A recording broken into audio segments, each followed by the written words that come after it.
여러분께 솔직한 질문 하나 드리겠습니다. 살면서 가장 후회되는 것이 무엇입니까? 잠깐 생각해 보십시오.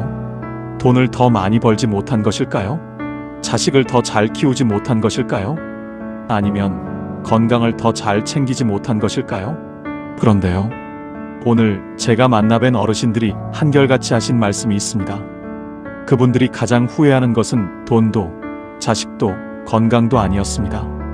서울대학교 노년학 연구팀이 70대 이상 노인 800명을 대상으로 조사한 결과도 똑같았습니다. 그것이 무엇일까요?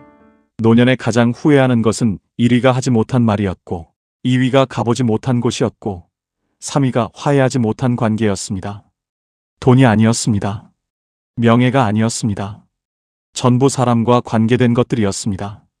그렇다면 후회 없이 사는 방법은 무엇일까요? 오늘 이 영상을 끝까지 보시면 그 해답을 아실 수 있습니다. 그리고 그 해답을 아시고 나면 오늘 이후로 여러분의 하루가 완전히 달라지실 겁니다. 법구경에 이런 말씀이 있습니다. 오늘 할 수 있는 일을 내일로 미루지 마라. 나중에 언젠가는 오지 않습니다. 우리가 대충 사는 오늘은 하늘나라에 먼저 가신 분들의 그토록 살고 싶었던 귀한 하루입니다. 그리고 달력에는 나중이라는 날이 없습니다. 오늘만 있습니다. 후회는 지나간 것을 바꾸려는 마음이에요. 그런데 지나간 것은 바꿀 수 없습니다. 바꿀 수 있는 것은 오늘뿐이에요. 오늘을 어떻게 사느냐가 내일의 후회를 만들기도 하고 없애기도 합니다. 오늘 제가 알려드릴 5가지 이야기가 바로 그것입니다. 그런데 한 가지 미리 말씀드리겠습니다. 5가지 중에 가장 중요한 것은 4번째입니다. 끝까지 저와 함께 해주십시오. 나이 들수록 인생을 행복하게 사는 법, 1번째입니다. 하고 싶은 말은 오늘 하십시오. 평생 참으셨다고요? 이제 그러지 마세요. 경남 거제에 사시는 74살 박말순 어르신 이야기입니다. 어르신은 평생 하고 싶은 말을 참으셨습니다. 가족한테도, 친구한테도, 이웃한테도요. 좋다는 말, 고맙다는 말, 보고 싶다는 말, 다 마음속에만 있었습니다. 말로 꺼내는 것이 쑥스러우셨거든요. 우리 세대가 다 그렇잖아요. 표현하는 것이 낯간지럽고 말로 하지 않아도 알겠지 하는 마음이요. 그런데 어르신에게 가장 친한 친구가 있으셨습니다. 40년을 함께한 친구였습니다. 동네에서 만나서 시집도 같이 가고 자식도 비슷한 때에 낳고 힘든 일이 있으면 서로 기대던 친구였습니다. 어르신이 그 친구한테 하고 싶었던 말이 있으셨습니다. 너 덕분에 내가 여기까지 살았어. 그 말이요. 근데 그 말이 늘 마음속에만 있었습니다. 다음에 만나면 해야지, 다음에 만나면 해야지 하시다가 그냥 지나갔습니다. 그러다 어느 날 아침이었습니다. 전화가 왔습니다. 그 친구가 새벽에 갑자기 쓰러지셨다는 겁니다. 어르신이 달려가셨습니다. 병원 응급실이었습니다. 친구는 의식이 없었습니다. 어르신이 친구 손을 잡으셨습니다. 친구 손이 차가웠습니다. 평생 그 손을 잡고 웃고 울었는데 그날 그 손이 차가웠습니다. 어르신이 그 손을 꼭 잡으시고 귀에 대고 말씀하셨습니다. 야, 너 덕분에 내가 여기까지 살았어. 고마워. 친구가 들으셨는지 모릅니다. 사흘 뒤에 친구는 세상을 떠나셨습니다. 어르신이 장례식장에서 친구 영정 앞에 앉으셨습니다. 국화꽃이 놓여 있었습니다. 영정 속 친구가 웃고 있었습니다. 어르신이 그 웃음을 바라보셨습니다. 하고 싶었던 말들이 그제야 올라왔습니다. 웃겼던 기억들, 같이 울었던 날들, 고마웠던 순간들. 40년이 한꺼번에 올라왔습니다. 근데 이제 들을 사람이 없었습니다. 어르신이 영정을 보시면서 혼자 말씀하셨습니다. 진작 말할 걸 그랬다. 그 말이 영정 앞에서 어르신을 오래 붙잡았습니다. 돌아오는 길 내내 그 말이 어르신 안에서 울렸습니다. 진작 말할 걸 그랬다. 심리학에서는 이것을 표현되지 못한 감정의 무게라고 합니다. 하고 싶었던 말을 하지 못했을 때 그 감정은 사라지지 않습니다. 오히려 마음속에 쌓이고 굳어집니다. 그리고 더 이상 전할 수 없게 됐을 때 그 무게가 가장 크게 느껴집니다. 어르신이 집에 오시는 길에 결심하셨습니다. 이제 하고 싶은 말은 오늘 하자. 더 이상 나중으로 미루지 말자. 그날 이후 어르신이 달라지셨습니다.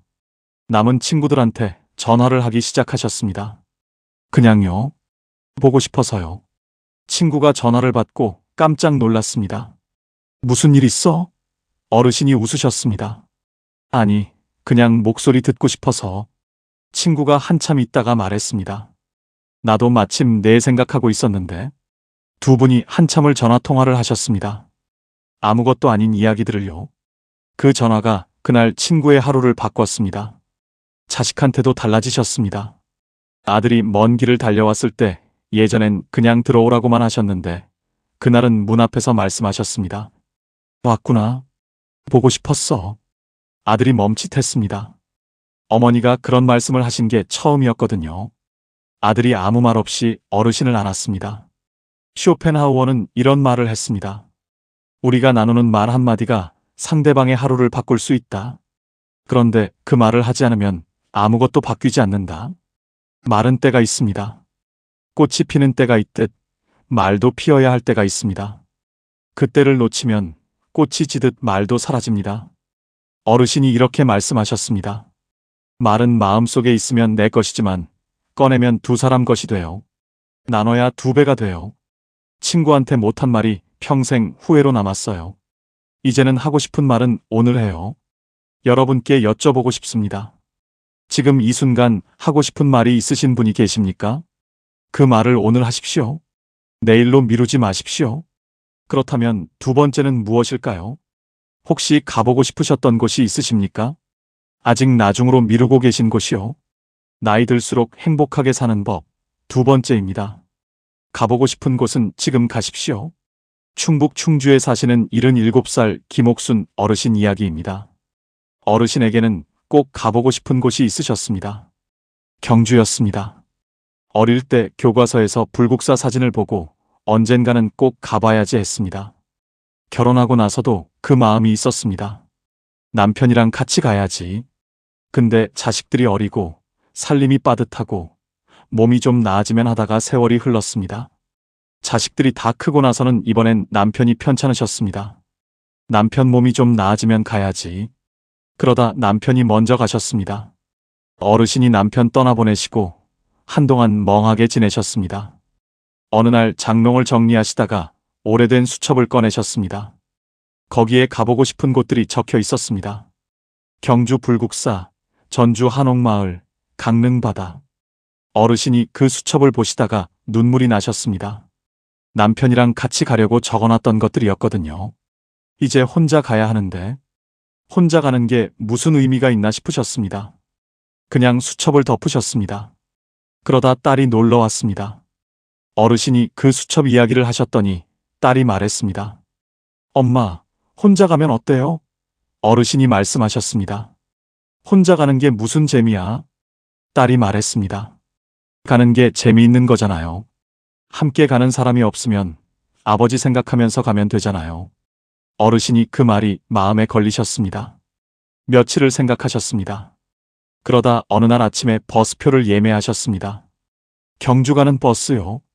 혼자요. 버스를 타시는데 손이 좀 떨리셨다고 합니다.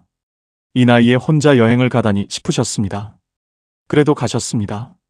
불국사 입구에 내리셨습니다. 돌계단을 올라가셨습니다. 천천히요. 다리가 좀 아프셨지만 올라가셨습니다. 그리고 불국사 앞에 서셨습니다. 어르신이 그 자리에서 한참 서 계셨습니다. 교과서에서 보던 그 건물이 눈앞에 있었습니다. 생각보다 컸습니다. 생각보다 아름다웠습니다. 어르신 눈에 눈물이 고였습니다. 남편 생각이 나셨습니다. 여보, 나왔어요. 당신과 같이 오려고 했는데 내가 혼자 왔어요. 혼자여도 용기 내서 당신이 옆에 있다 생각하고 왔어요. 어르신이 한참을 그 자리에 서 계셨습니다. 순간 남편이 그리워 뺨위로 흐르는 눈물을 주체할 수 없었습니다. 한평생 살아왔던 순간순간이 영화 필름처럼 스쳐 지나갔습니다. 그러다 살짝 미소 지으셨습니다. 왔구나. 드디어 왔구나. 그 한마디가 평생의 나중을 끝냈습니다. 어르신이 그날 불국사 경내를 천천히 걸으셨습니다.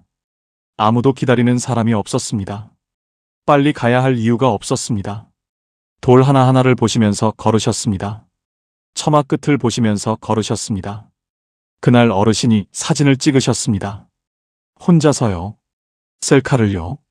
평생 셀카를 찍어본 적이 없으셨는데 그날 찍으셨습니다. 집에 오셔서 딸한테 그 사진을 보내드렸습니다. 딸이 전화를 했습니다. 엄마 표정 좀 봐요. 너무 좋아 보여요. 어르신이 그 말을 들으시고 생각하셨습니다. 그렇구나. 나 좋아 보이는구나. 심리학자들은 이것을 이렇게 설명합니다. 미뤄온 것을 실제로 행동으로 옮기는 순간 뇌에서 도파민이 분비되면서 성취감과 함께 자기 효능감이 높아진다고요. 쉽게 말하면 이렇습니다. 나중에 하려고 했던 것을 오늘 하는 순간 뇌가 기뻐한다는 겁니다. 나중이라는 말은 사실 두려움의 다른 이름입니다. 혼자 가면 어쩌지, 나이 들어서 가면 이상하지 않을까, 그 두려움이 나중을 만드는 겁니다. 그런데 그 두려움을 넘어서는 순간 불국사 앞에 서게 됩니다. 어르신이 이렇게 말씀하셨습니다. 나중에는 없어요. 달력에 나중이라는 날은 없어요. 오늘만 있어요. 가고 싶으면 지금 가세요. 혼자 가도 돼요. 혼자 가는 것도 여행이에요. 여러분께 여쭤보고 싶습니다. 지금 이 순간 가보고 싶은 곳이 있으십니까? 그곳에 언제 가실 겁니까? 나중으로 미루고 계신 것은 아닙니까? 지금 가십시오. 세 번째로 넘어가겠습니다. 혹시 지금 마음속에 오래된 갈등이 있으십니까? 화해하지 못한 관계가 있으십니까?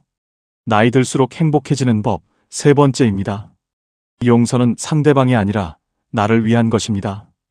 전남 광양에 사시는 76살 최수님 어르신 이야기입니다. 어르신에게는 오래된 가족 갈등이 있으셨습니다. 남매 간의 일이었습니다. 어릴 때부터 사이가 좋지 않으셨던 남매였는데 어른이 되고 나서 재산 문제로 크게 다퉜습니다. 그 뒤로 20년 동안 말을 안 하셨습니다. 명절에도 서로 시간을 달리해서 다녔습니다. 어르신은 그 동생을 생각하면 아직도 속이 끓으셨습니다. 억울하셨고 서운하셨고 분하셨습니다. 그 감정이 20년이 지났는데도 그대로였습니다. 어르신이 친구한테 그 이야기를 하면 친구가 말했습니다. 그냥 용서해. 나이 들어서까지 그러면 뭐가 좋아? 어르신이 말씀하셨습니다. 용서? 내가 왜 용서해? 내가 잘못한 게 없는데. 그 말이 맞았습니다. 어르신이 잘못한 것이 없었습니다. 그런데 그 억울함을 20년 동안 품고 사셨습니다. 그러다 어느 날 동생이 아팠다는 소식을 들으셨습니다. 위암이었습니다. 수술을 했다는 말을 들으셨습니다. 어르신이 그날 밤 잠을 못 주무셨습니다. 어릴 적 동생이 귀여웠는데 왜 동생하고 이렇게 되었을까? 동생은 미운 사람인데 왜 잠이 안 오지? 어르신이 새벽에 누워서 생각하셨습니다. 동생이 위독해져서 죽으면 어떡하지? 그 생각이 드는 순간 어르신이 스스로 놀라셨습니다. 동생이 그냥 미운 줄 알았는데. 어르신이 며칠을 생각하셨습니다. 그러다 어느 날 차를 타셨습니다. 동생 집 쪽으로 가셨습니다. 집 앞에 도착하셨습니다. 차에서 내리셨습니다. 대문 앞에 서셨습니다. 초인종이 보였습니다. 손이 올라가지 않았습니다. 멍하니 서 계셨습니다. 5분이 지났습니다. 10분이 지났습니다. 20분이 지났습니다. 담장 너머로 마당에 감나무가 보였습니다. 어릴 때 동생과 같이 그 감나무에서 감을 따던 기억이 올라왔습니다. 까르르 웃으며 재밌던 적도 있었어요. 마음이 착잡했습니다. 어르신이 결국 돌아서셨습니다. 차에 타셨습니다. 집으로 오셨습니다. 그런데 이상했습니다. 집에 오시는 길에 마음이 조금 가벼우셨습니다. 초인종을 누르지 못했는데도요. 동생을 만나러 가려고 했다는 것만으로도 뭔가 달라지는 것 같으셨습니다. 일주일이 지났습니다. 어르신이 다시 차를 타셨습니다. 동생 집 앞에 도착하셨습니다. 여전히 감이 주렁주렁 열려 있었어요. 이번엔 차에서 내리시자마자 걸어가셨습니다. 생각할 시간을 주지 않으셨습니다. 그리고 초인종을 누르셨어요. 딸깍. 잠시 후 문이 열렸습니다. 그 동생이 나왔습니다. 얼굴 안 보고 산지 얼마 만인지 20년 만이었습니다. 동생은 많이 야위어 있었습니다. 두 분이 마주 보셨습니다. 아무 말도 없었습니다. 그러다 동생분이 말했습니다. 왔어? 어르신이 말씀하셨습니다. 왔어. 그게 전부였습니다. 두 분이 마루에 앉으셨습니다. 대추차를 한 잔씩 드셨습니다. 말이 없었습니다. 그냥 차를 드셨습니다. 그 침묵이 불편하지 않으셨습니다. 이상하게요. 20년의 침묵과는 다른 침묵이었습니다. 20년의 침묵은 차갑고 딱딱한 침묵이었는데 그날의 침묵은 따뜻하고 부드러운 침묵이었습니다. 차를 다 드시고 나서 어르신이 일어나셨습니다. 가야겠다고 하셨습니다. 동생이 문까지 따라 나왔습니다. 어르신이 돌아서서 걸어가시는데 동생분이 말했습니다. 다음에 또 와. 어르신은 뒤를 돌아보지 않고 손을 드셨습니다. 그리고 차에 타셨습니다. 쇼펜하우어는 이런 말을 했습니다. 다른 사람의 잘못에 분노하는 것은 남이 지른 불에 내가 타는 것과 같다. 불을 지른 것은 상대방인데 타는 것은 나입니다. 용서는 상대방에게 주는 선물이 아닙니다. 내가 나에게 주는 선물입니다. 오래된 원망을 붙들고 있는 것은 뜨거운 숯덩이를 손에 쥐고 상대방에게 던지려는 것과 같습니다. 가장 많이 되는 것은 내 손입니다. 어르신이 이렇게 말씀하셨습니다. 용서한 게 아니에요. 그냥 동생 얼굴만 한번 보려고 갔어요. 근데 갔더니 내 마음이 달라지더라고요. 용서는 상대방을 위한 게 아니에요. 나를 위한 거예요. 20년 동안 내가 나를 가뒀던 거예요. 이제 그 감옥 속에서 나온 것 같아요. 여러분께 여쭤보고 싶습니다. 지금 이 순간 화해하지 못한 관계가 있으십니까? 그 관계 때문에 밤에 잠이 안 오신 적이 있으십니까? 용서는 상대방을 위한 것이 아니라 나를 위한 것입니다. 나이 들수록 행복해지는 법, 네 번째입니다. 오늘 이 영상에서 제가 가장 드리고 싶은 이야기입니다. 내가 나를 가장 먼저 안아줘야 합니다. 잠깐 멈추겠습니다. 지금부터 드릴 이야기가 오늘 이 영상에서 가장 깊은 이야기입니다. 여러분께 먼저 한 가지 여쭤보겠습니다. 여러분은 지금 여러분 자신이 좋으십니까? 나 자신이 좋다. 나는 잘 살아왔다. 그런 생각이 드십니까? 망설여지신다고요? 선뜻 그렇다고 하시기 어려우신 분이 계시지요? 그렇다면 이 이야기는 여러분을 위한 것입니다. 끝까지 들어보세요. 경북 영천에 사시는 79살 이말래 어르신 이야기입니다. 어르신은 평생 스스로에게 가혹하셨습니다. 더 잘해야 했는데, 더 참아야 했는데, 더 잘 키워야 했는데, 자식이 힘들면 내 탓, 남편이 힘들면 내 탓, 집안이 어려우면 내 탓. 그 자책이 평생 어르신을 따라다녔습니다. 어르신이 잘한 것들도 많으셨습니다. 가난한 살림에 자식 셋을 다 가르치셨고, 시부모를 10년 넘게 모시셨고, 남편 병치레를 혼자 감당하셨습니다. 대단한 일들이었습니다. 그런데 어르신은 그것들을 잘한 것이라고 생각하지 않으셨습니다. 당연히 해야 하는 것을 한 것뿐이라고 생각하셨습니다. 칭찬받을 일이 아니라고요. 그러면서 잘못한 것들은 아주 크게 보셨습니다. 자식한테 한번 크게 화를 냈던 것, 시어머니한테 퉁명스럽게 대했던 것, 남편한테 서운한 말을 했던 것. 그것들이 수십 년이 지나도 마음속에 남아 있으셨습니다. 어르신이 혼자 계실 때면 그 기억들이 올라왔습니다. 그때 내가 왜 그랬을까? 그때 좀 더 잘해줬어야 하는데. 그 자책이 어르신을 오래 붙잡았습니다. 정말 힘들었습니다. 울컥한 날이 수없이 많았습니다. 그러다 어르신 팔순 생일날이었습니다. 자식들이 다 모였습니다. 손주들도 왔어요. 케이크에 불을 켰습니다. 다들 박수를 치셨습니다. 어르신이 소원을 비시고 불을 끄셨습니다. 케이크를 자르는데 중학교 다니는 손녀가 어르신 옆으로 왔습니다. 그리고 말했습니다. 할머니는 할머니 자신이 좋아요? 어르신이 그 질문을 들으시고 웃으시려다가 멈추셨습니다. 좋아요? 할머니 자신이요? 그 질문이 어르신한테 처음으로 오는 질문이었습니다. 평생 누구도 그런 걸 물어본 적이 없었습니다. 어르신 스스로도 그런 걸 생각해 본 적이 없었습니다. 어르신이 난처한 표정을 지으면서 대답을 못 하셨습니다. 손녀가 초롱초롱한 눈으로 할머니의 대답을 기다렸어요. 어르신이 한참을 있다가 눈물을 흘리셨습니다. 소리 없이요. 케이크 앞에서 가만히 할머니의 뺨 위로 눈물이 흘렀습니다. 손녀가 놀라서 할머니 왜 울어요? 하고 물었습니다. 어르신이 눈물을 닦으시면서 말씀하셨습니다. 아니야. 그냥 내가 나 자신이 좋은지 한 번도 생각해 본 적이 없었네 싶어서. 그날 밤이었습니다. 손님들이 다 돌아가고 어르신이 혼자 방에 계셨습니다. 화장대 앞에 앉으셨습니다. 거울을 보셨습니다. 거울 속에 79살 어르신이 계셨습니다. 주름이 많았습니다. 머리가 하였습니다. 어르신이 그 얼굴을 오래 보셨습니다. 그러다 혼자 말씀하셨습니다. 이말래, 너 정말 잘 살았어. 평생 동안 진짜 수고했어. 그 말이 처음엔 어색하셨습니다. 내가 왜 이런 말을 하나 싶으셨습니다. 그런데 한 번 더 하셨습니다. 말래, 너 잘 살았어. 수고했어. 그러다 세 번째 하시는데 눈물이 왈칵 나셨습니다. 이번엔 큰 소리가 났습니다. 평생 누구한테도 그 말을 들어본 적이 없으셨습니다. 잘 살았다고, 수고했다고. 가족들도 남편도 자식들도 그 말을 해준 적이 없었습니다. 그리고 어르신 스스로도 한 번도 그 말을 자신에게 한 적이 없었습니다. 어르신이 거울 속 자신을 보시면서 한참을 우셨습니다. 그러다 이렇게 말씀하셨습니다. 나 참 열심히 살았네. 잘했어. 어르신은 그날 그 어느 때보다 편안하고 깊은 잠자리에 드셨습니다. 창밖으로 둥근 달이 밝게 비쳤습니다.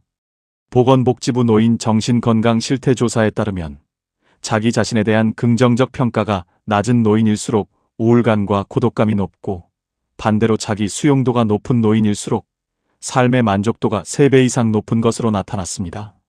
나를 사랑하는 것이 이기적인 것이 아닙니다. 내가 먼저 나를 안아줘야 남도 안아줄 수 있습니다.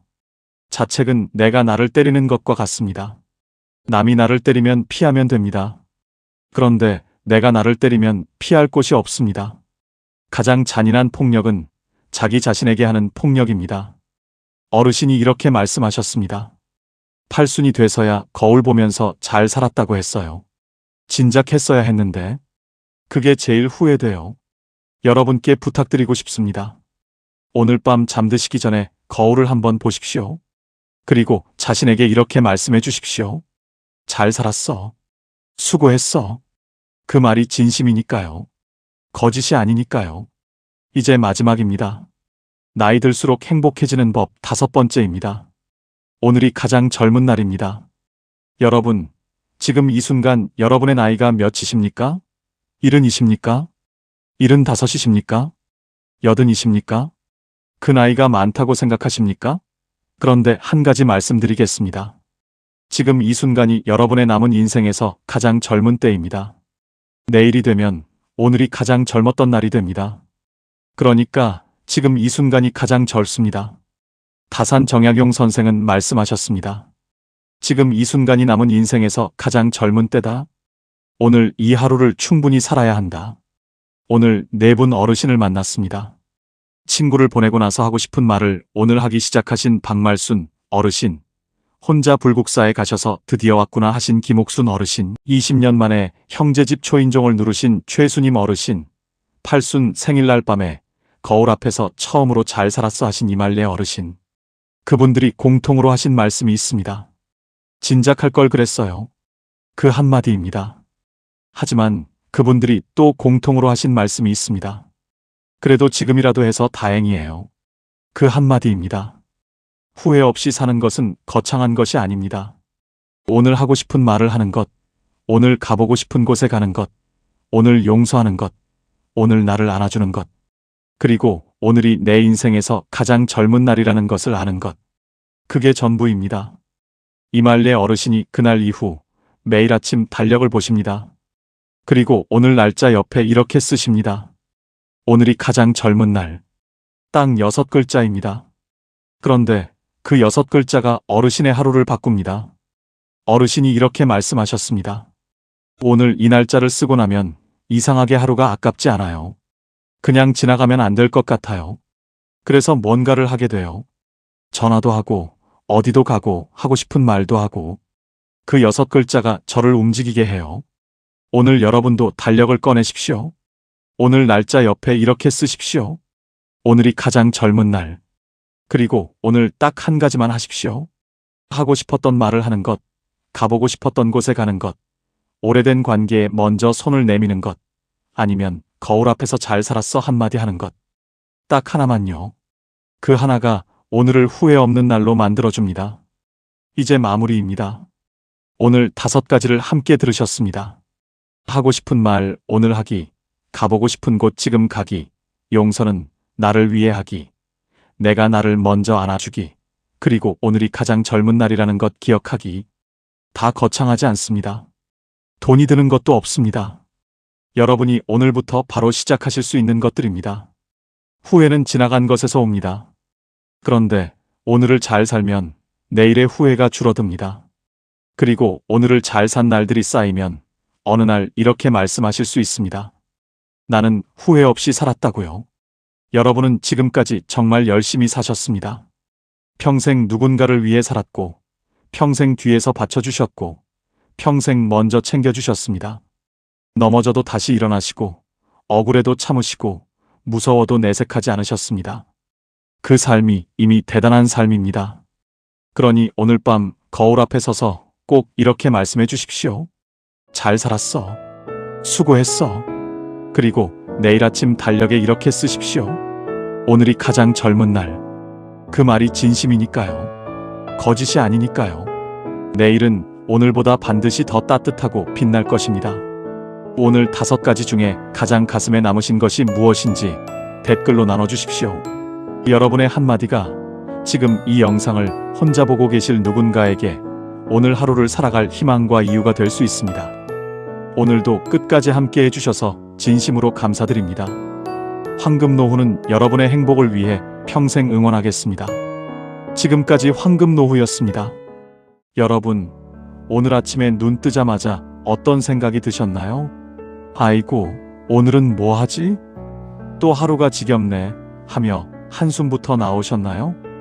아니면 오늘도 내 마음대로 신나는 하루 보내야지 하며 환하게 웃으며 하루를 시작하셨나요? 같은 아침이지만 누군가는 무겁게, 누군가는 가볍게 하루를 엽니다. 도대체 무엇이 노년의 팔자를 가를까요? 강남의 빌딩 한 채? 자식이 벤처기업 사장이면 뭐합니까? 바쁘다고 1년에 한 번 얼굴 보기도 힘듭니다. 그건 허울 좋은 껍데기지요. 수백억 수천억 자산가여도 병원에 누워 아무것도 못하면 그게 무슨 소용입니까? 오늘 제가 드릴 말씀은 70, 80이 되어도 당당하게 매일을 소풍처럼 즐겁게 사는 진짜 상팔자들의 비밀 8가지를 알아보고자 합니다. 내 팔자는 왜 이래? 하시는 분은 오늘 이야기를 끝까지 들어보세요. 영상이 끝날 때쯤 인생의 해답을 얻으시고 여러분의 인생이 달라 보일 겁니다. 자, 팔자 좋은 사람의 8가지 비밀 시작하겠습니다. 첫 번째, 죽을 때까지 내 집에서 사는 사람입니다. 여러분, 이게 얼마나 큰 축복인지 아십니까? 제가 아는 분 중에 이런 분이 계셨습니다. 70대 후반의 김할머니라는 분인데요. 서울 변두리에 작은 빌라 한 채를 가지고 계셨어요. 평수로 치면 15평도 안 되는 정말 아담한 집이었죠. 엘리베이터도 없는 3층이었고 벽지는 오래돼서 살짝 누렇게 변해 있었습니다. 그런데 이 할머니를 볼 때마다 느끼는 게 있었어요.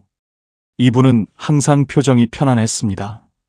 자식들이 요양병원 가시라고 몇 번이나 권유했대요.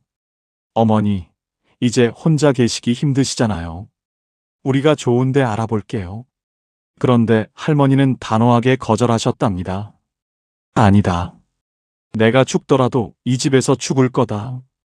이게 비록 작고 낡았어도 여기가 내 집이다. 왜 그랬을까요? 이유는 간단합니다.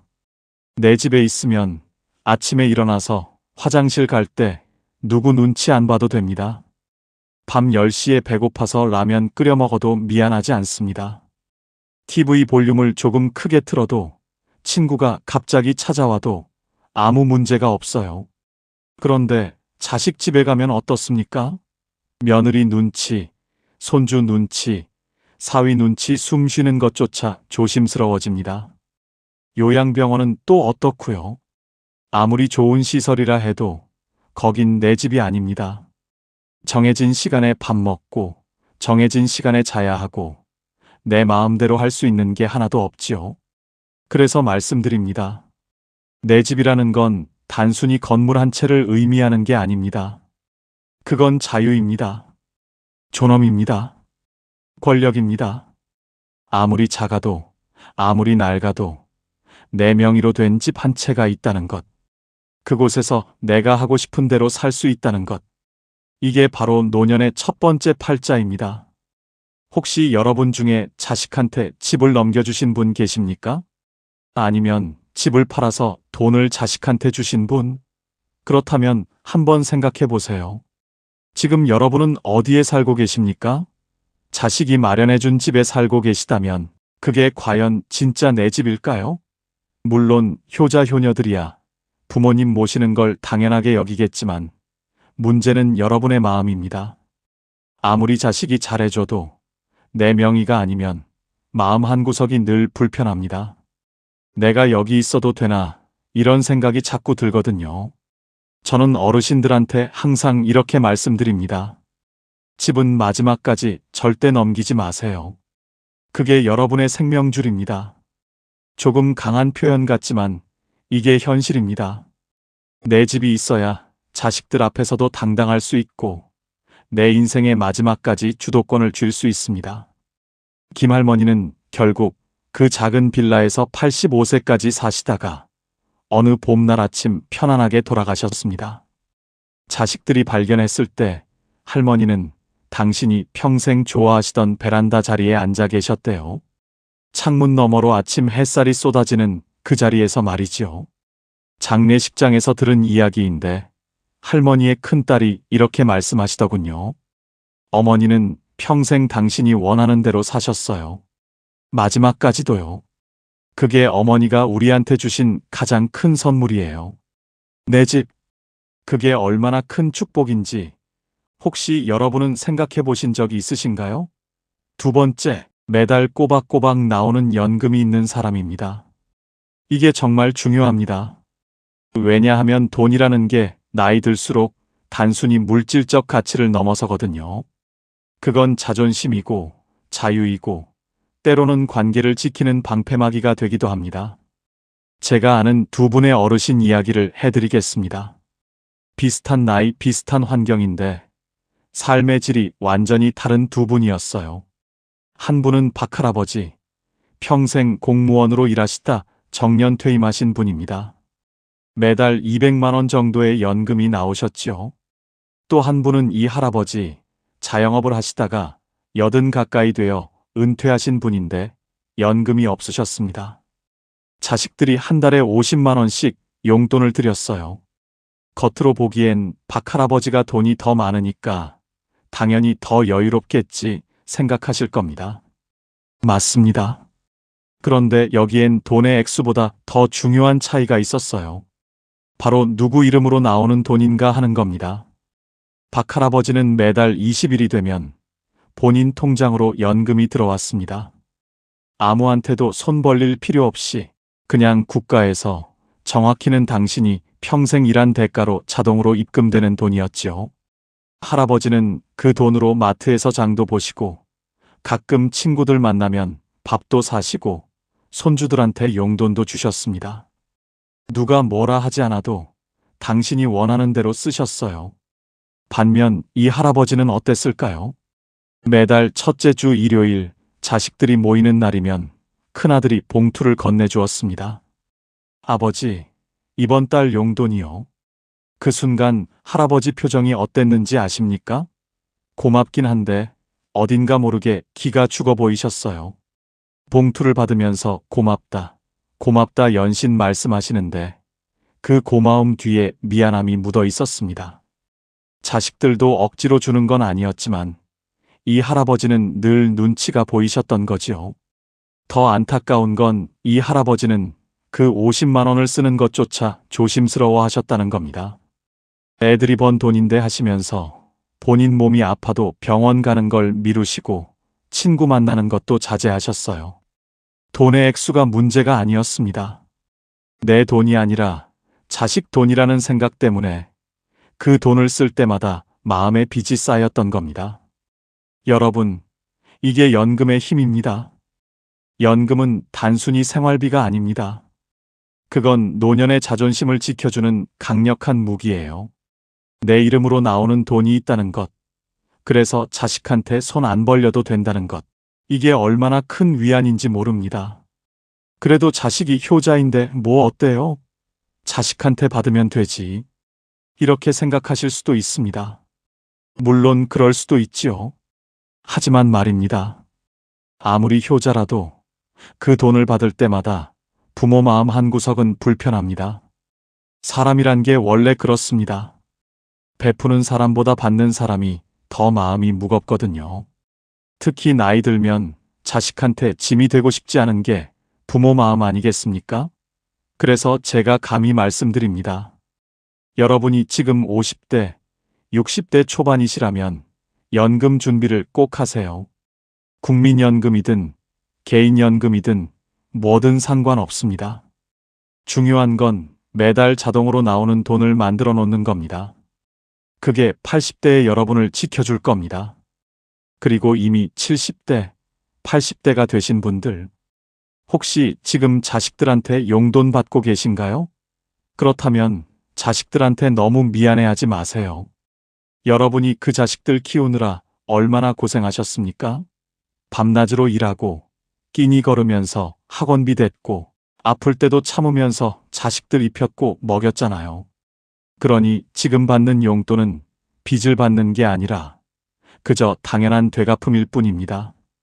하지만 그럼에도 불구하고 내 이름으로 나오는 돈이 있는 사람은 그렇지 않은 사람보다 마음이 훨씬 가볍습니다. 지갑이 두둑해야 마음도 두둑해지는 법이니까요. 세 번째, 혼자서도 기가 막히게 잘 노는 사람입니다. 혹시 여러분 주변에 이런 분 안 계십니까? 자식들은 멀리 살고 배우자도 없고 친구들도 이제 다들 몸이 불편해서 자주 못 만나는데 그런데도 이상하게 심심해하지 않고 매일 뭔가 재미있게 사는 사람 말이에요. 제가 동네에서 만난 최할머니가 딱 그랬습니다. 올해 76세이신데 혼자 사세요. 남편은 10년 전에 돌아가셨고 자식들은 하나는 미국, 하나는 부산에 살아서 1년에 명절 때나 볼까 말까 합니다. 그런데 이 할머니를 보면 외롭다는 느낌이 전혀 안 들어요. 오히려 늘 바빠 보이고 얼굴에 생기가 돌았어요. 어느 날 제가 궁금해서 물어봤습니다. 할머니, 혼자 사시는데 심심하지 않으세요? 그랬더니 할머니가 웃으시면서 이렇게 대답하셨어요. 심심할 틈이 어딨어? 아침에 일어나면 베란다 화분 물 주고 그 다음에 유튜브로 요가 하나 따라하고 점심 먹고 나면 피아노 연습하고 저녁엔 드라마 보다가 책 읽다가 자면 하루가 금방 가더라고. 저는 그 말을 듣고 깜짝 놀랐습니다. 76세에 유튜브로 요가를 배우고 피아노를 독학으로 연습하신다니요. 할머니는 이어서 말씀하셨어요. 처음엔 나도 남편 없고 나이 드니까 외로웠어. 그런데 자꾸 사람들 찾아다니고 전화하고 그러다 보니까 나만 힘들더라고. 다들 바쁘고 또 나이 들면 각자 사정이 있잖아. 그래서 생각했지. 차라리 혼자 즐길 수 있는 걸 찾자. 그게 답이었어. 여러분, 이게 정말 중요한 이야기입니다. 나이 들면 외로움이 찾아옵니다. 이건 누구도 피할 수 없는 현실이에요. 자식들은 자식들 인생이 있고, 친구들도 각자 사정이 있고, 배우자마저 먼저 가버리면 정말 혼자가 됩니다. 그런데 여기서 두 부류로 나뉩니다. 한 부류는 끊임없이 외부에서 즐거움을 구하는 사람들입니다.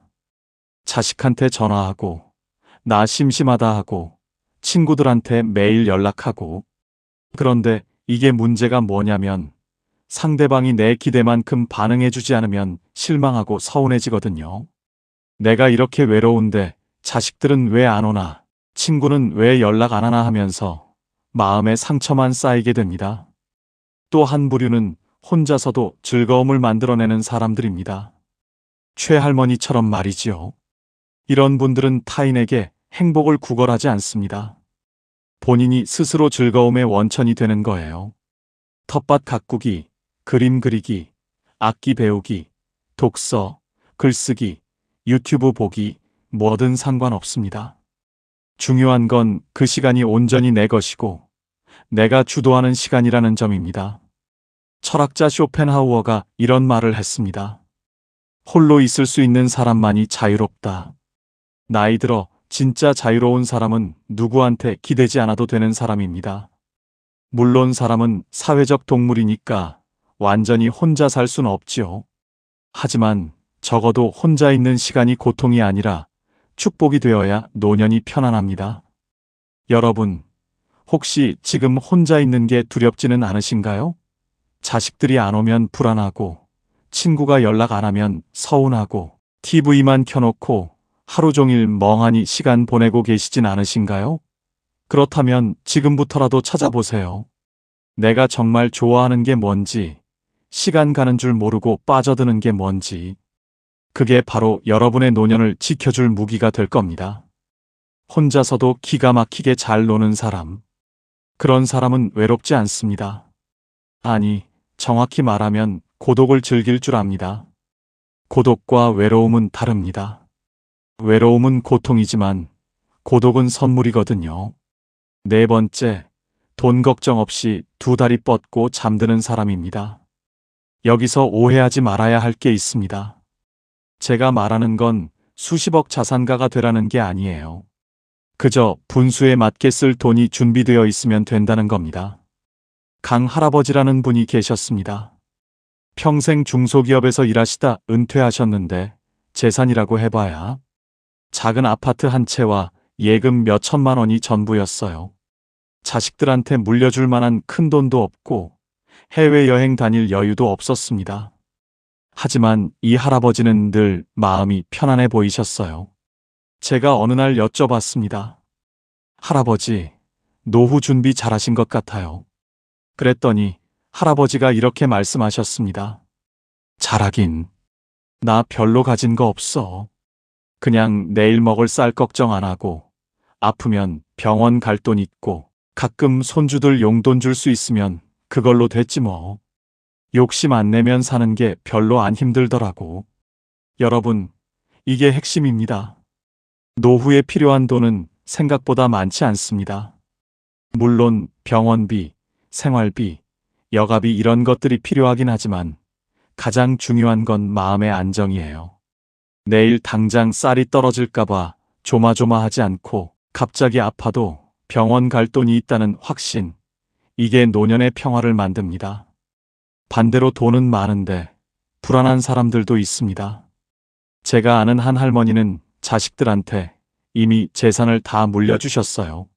내가 죽으면 너희가 상속세 내느라 힘들까봐 하시면서 미리 증여하신 거지요. 그런데 문제가 뭐였는지 아십니까? 정작 본인 수중엔 돈이 별로 없게 된 겁니다.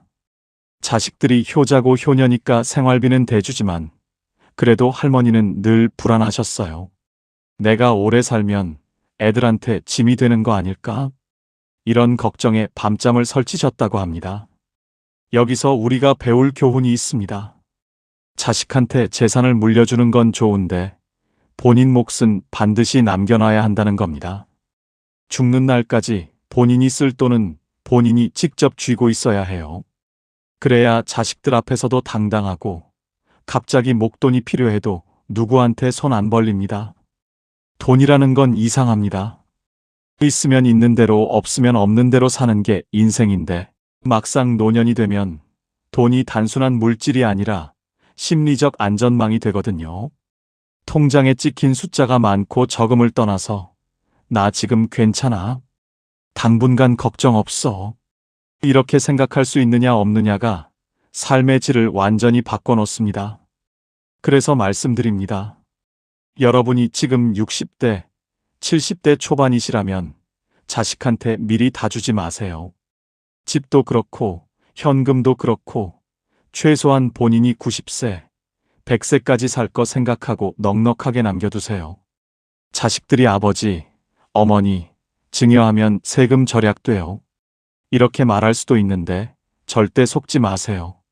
세금 아끼려다가 노년의 자존감 잃으면 그게 무슨 소용입니까? 강 할아버지는 지금도 그 작은 아파트에서 편안하게 사십니다. 자식들한테 물려준 건 없지만 자식들이 오히려 할아버지를 더 존중합니다. 왜냐하면 할아버지는 아직도 경제적으로 독립적이시거든요. 돈 달라고 안 하고 오히려 명절 때마다 용돈을 주시니까 자식들 입장에서도 부담 없고 편한 겁니다. 여러분, 돈 걱정 없이 두 다리 뻗고 잔다는 게 뭔지 아십니까? 밤에 누워서 내일 뭘 먹지? 병원비는 어떡하지? 자식한테 또 손 벌려야 하나? 이런 생각 안 하는 겁니다. 그냥 편안하게 눈 감고 오늘도 괜찮았어. 내일도 괜찮을 거야. 이렇게 생각하며 잠드는 겁니다. 5번째, 내 몸이 내 말을 잘 듣는 사람입니다. 이게 정말 중요합니다. 아무리 돈이 많아도, 아무리 자식이 잘나도 내 몸을 내가 제어할 수 없으면 행복하기 어렵습니다. 조 할아버지라는 분이 계셨어요. 젊었을 때 사업을 크게 하셔서 재산이 꽤 많으셨습니다. 서울에 아파트도 여러 채 있고 자식들도 다 잘 컸어요. 그런데 70대 중반에 중풍이 오셨습니다. 왼쪽 몸이 마비되면서 걷지도 못하고 말도 어눌해지셨어요. 자식들이 좋은 요양병원에 모시고 간병인도 붙여드렸지만 할아버지 표정은 늘 어두웠습니다. 어느 날 제가 병문안을 갔더니 할아버지가 눈물을 글썽이시면서 이렇게 말씀하시더군요.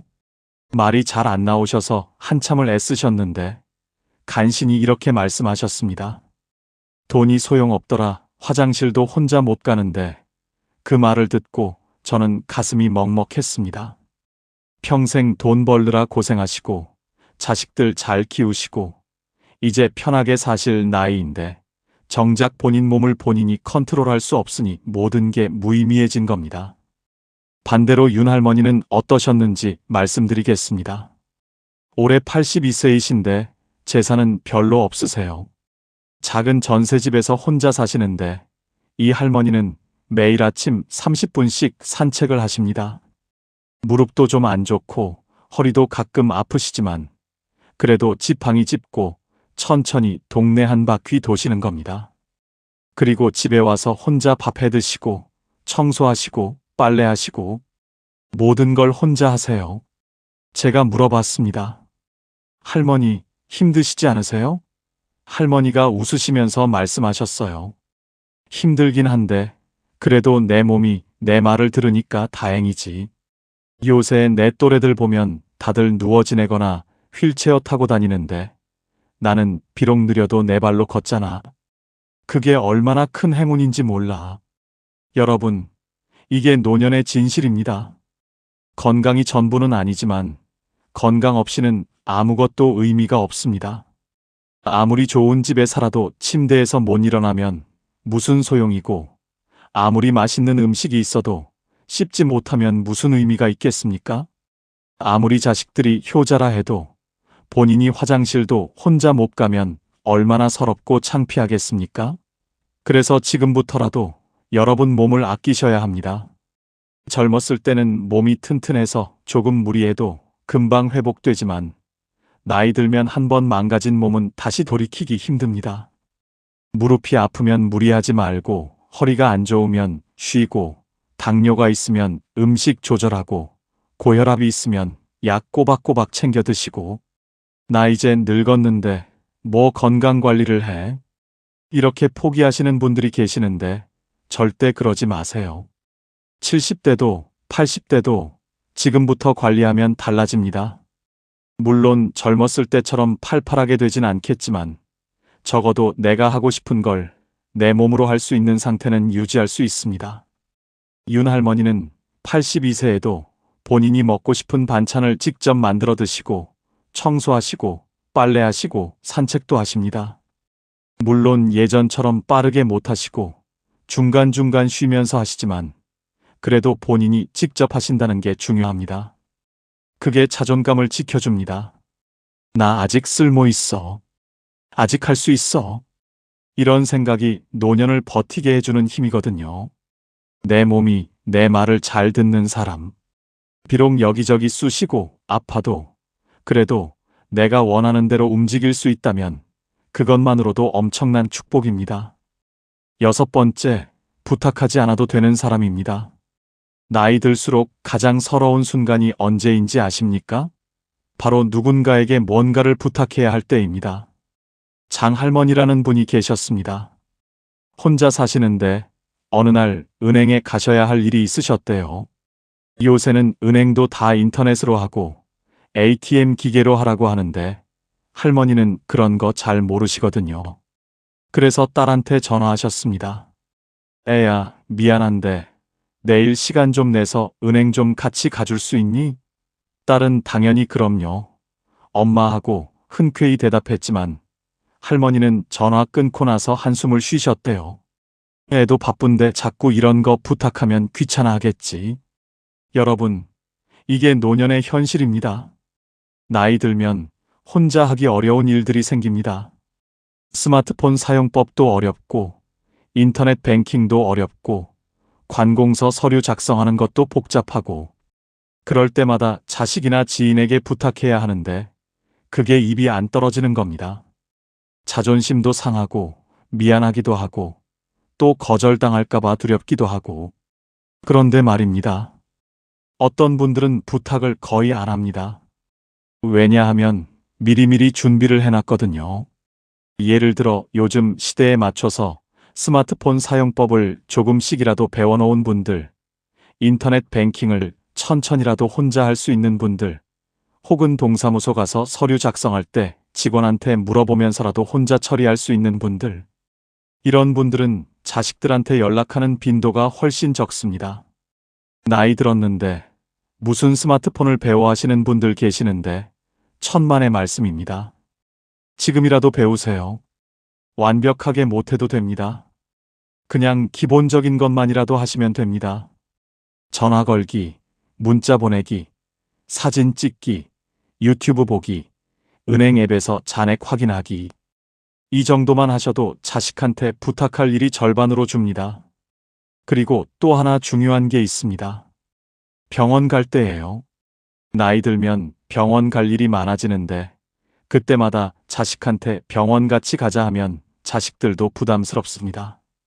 물론 큰 수술이나 중요한 진료는 당연히 함께 가야겠지만 단순히 약 타러 가거나 정기검진 받으러 갈 때는 혼자 가실 수 있으면 좋습니다. 택시 타고 병원 가서 진료받고 약 타고 다시 집에 오는 거. 이게 가능하면 자식들도 훨씬 마음 편하고 본인도 당당합니다. 물론 모든 걸 혼자 다 하라는 게 아닙니다. 도움이 정말 필요할 땐 당연히 부탁하셔야지요. 하지만 부탁을 최소화할 수 있는 능력, 그게 노년의 자존감을 지켜줍니다.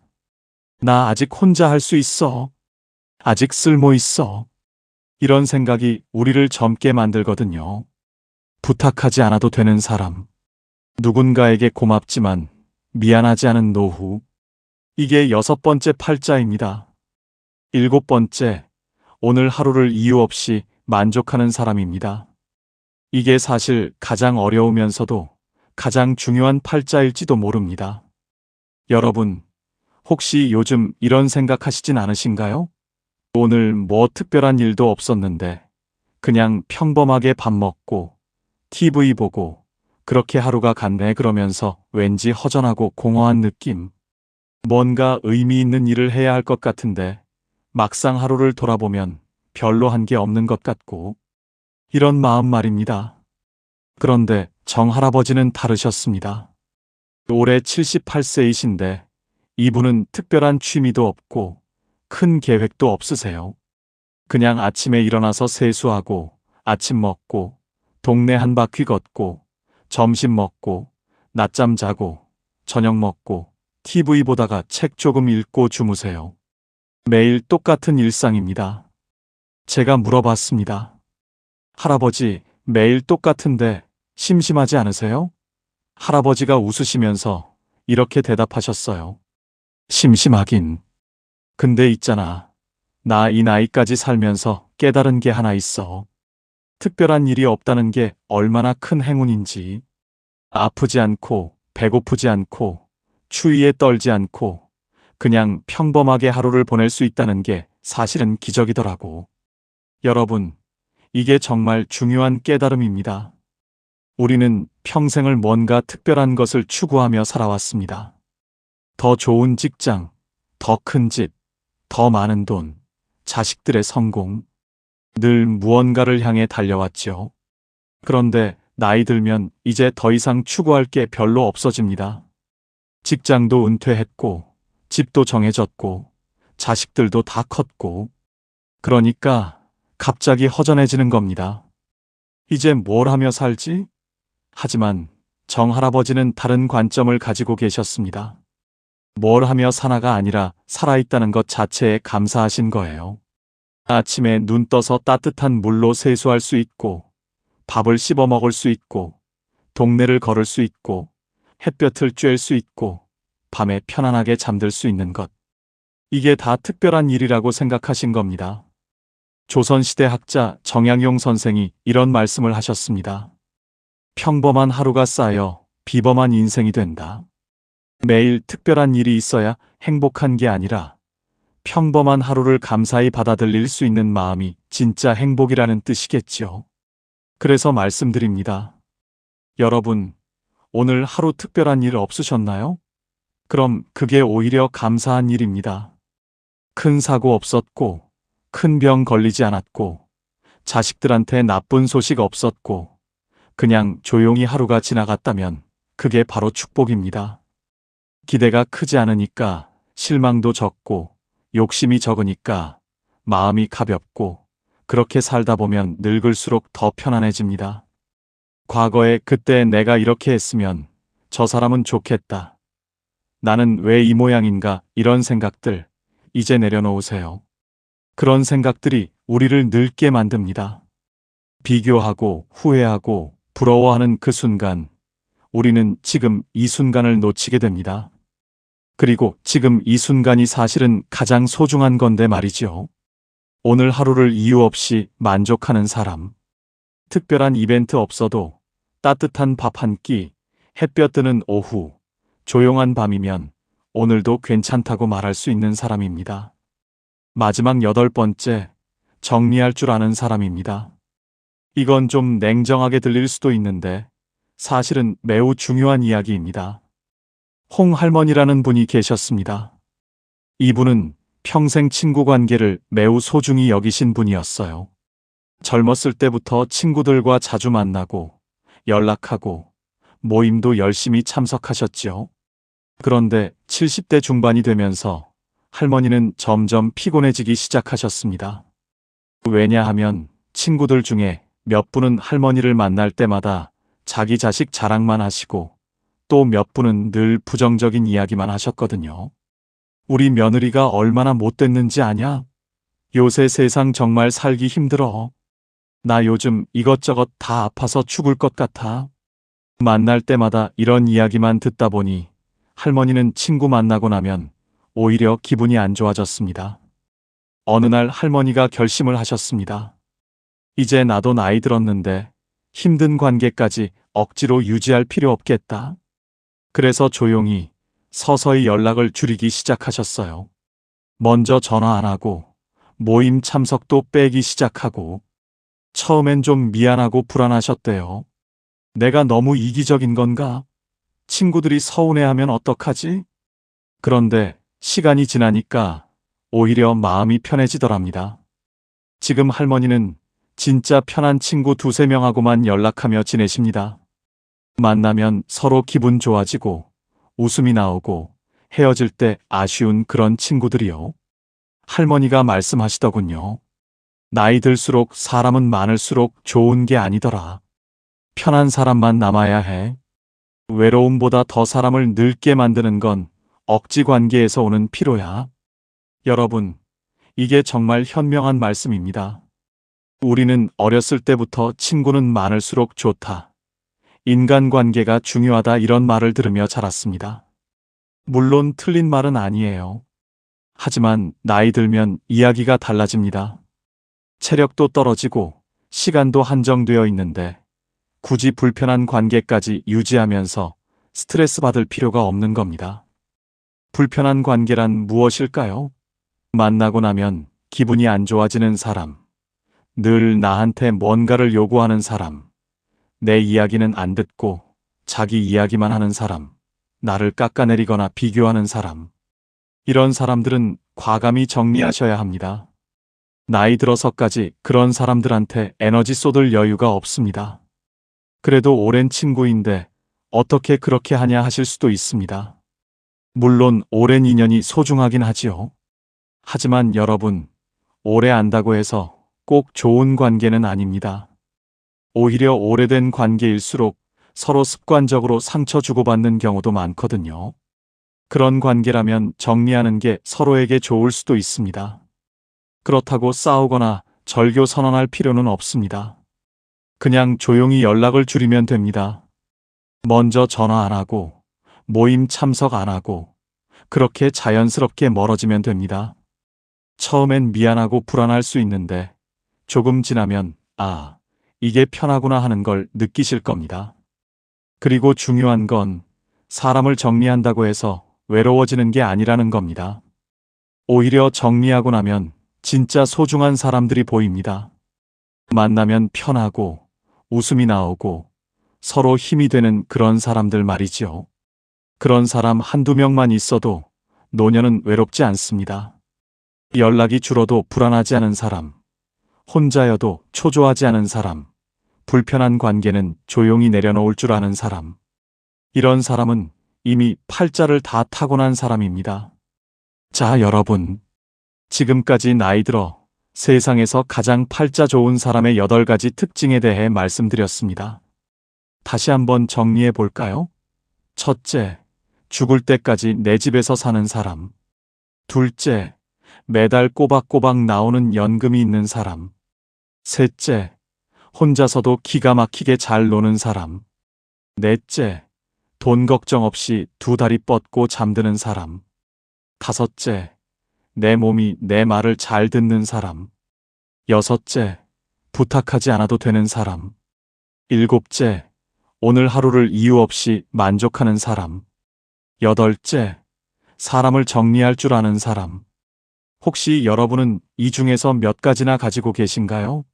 8개 다 가지고 계시다면 축하드립니다. 여러분은 이미 최고의 팔자를 타고난 분입니다. 4개나 5개 정도 가지고 계시다면 그것도 충분히 훌륭합니다. 완벽한 사람은 없으니까요. 그리고 만약 하나도 없다고 느끼신다면 걱정하지 마세요. 지금부터라도 하나씩 만들어 가시면 됩니다. 중요한 건 말입니다. 이 8가지는 사실 돈이나 지위로 살 수 있는 게 아니라는 겁니다.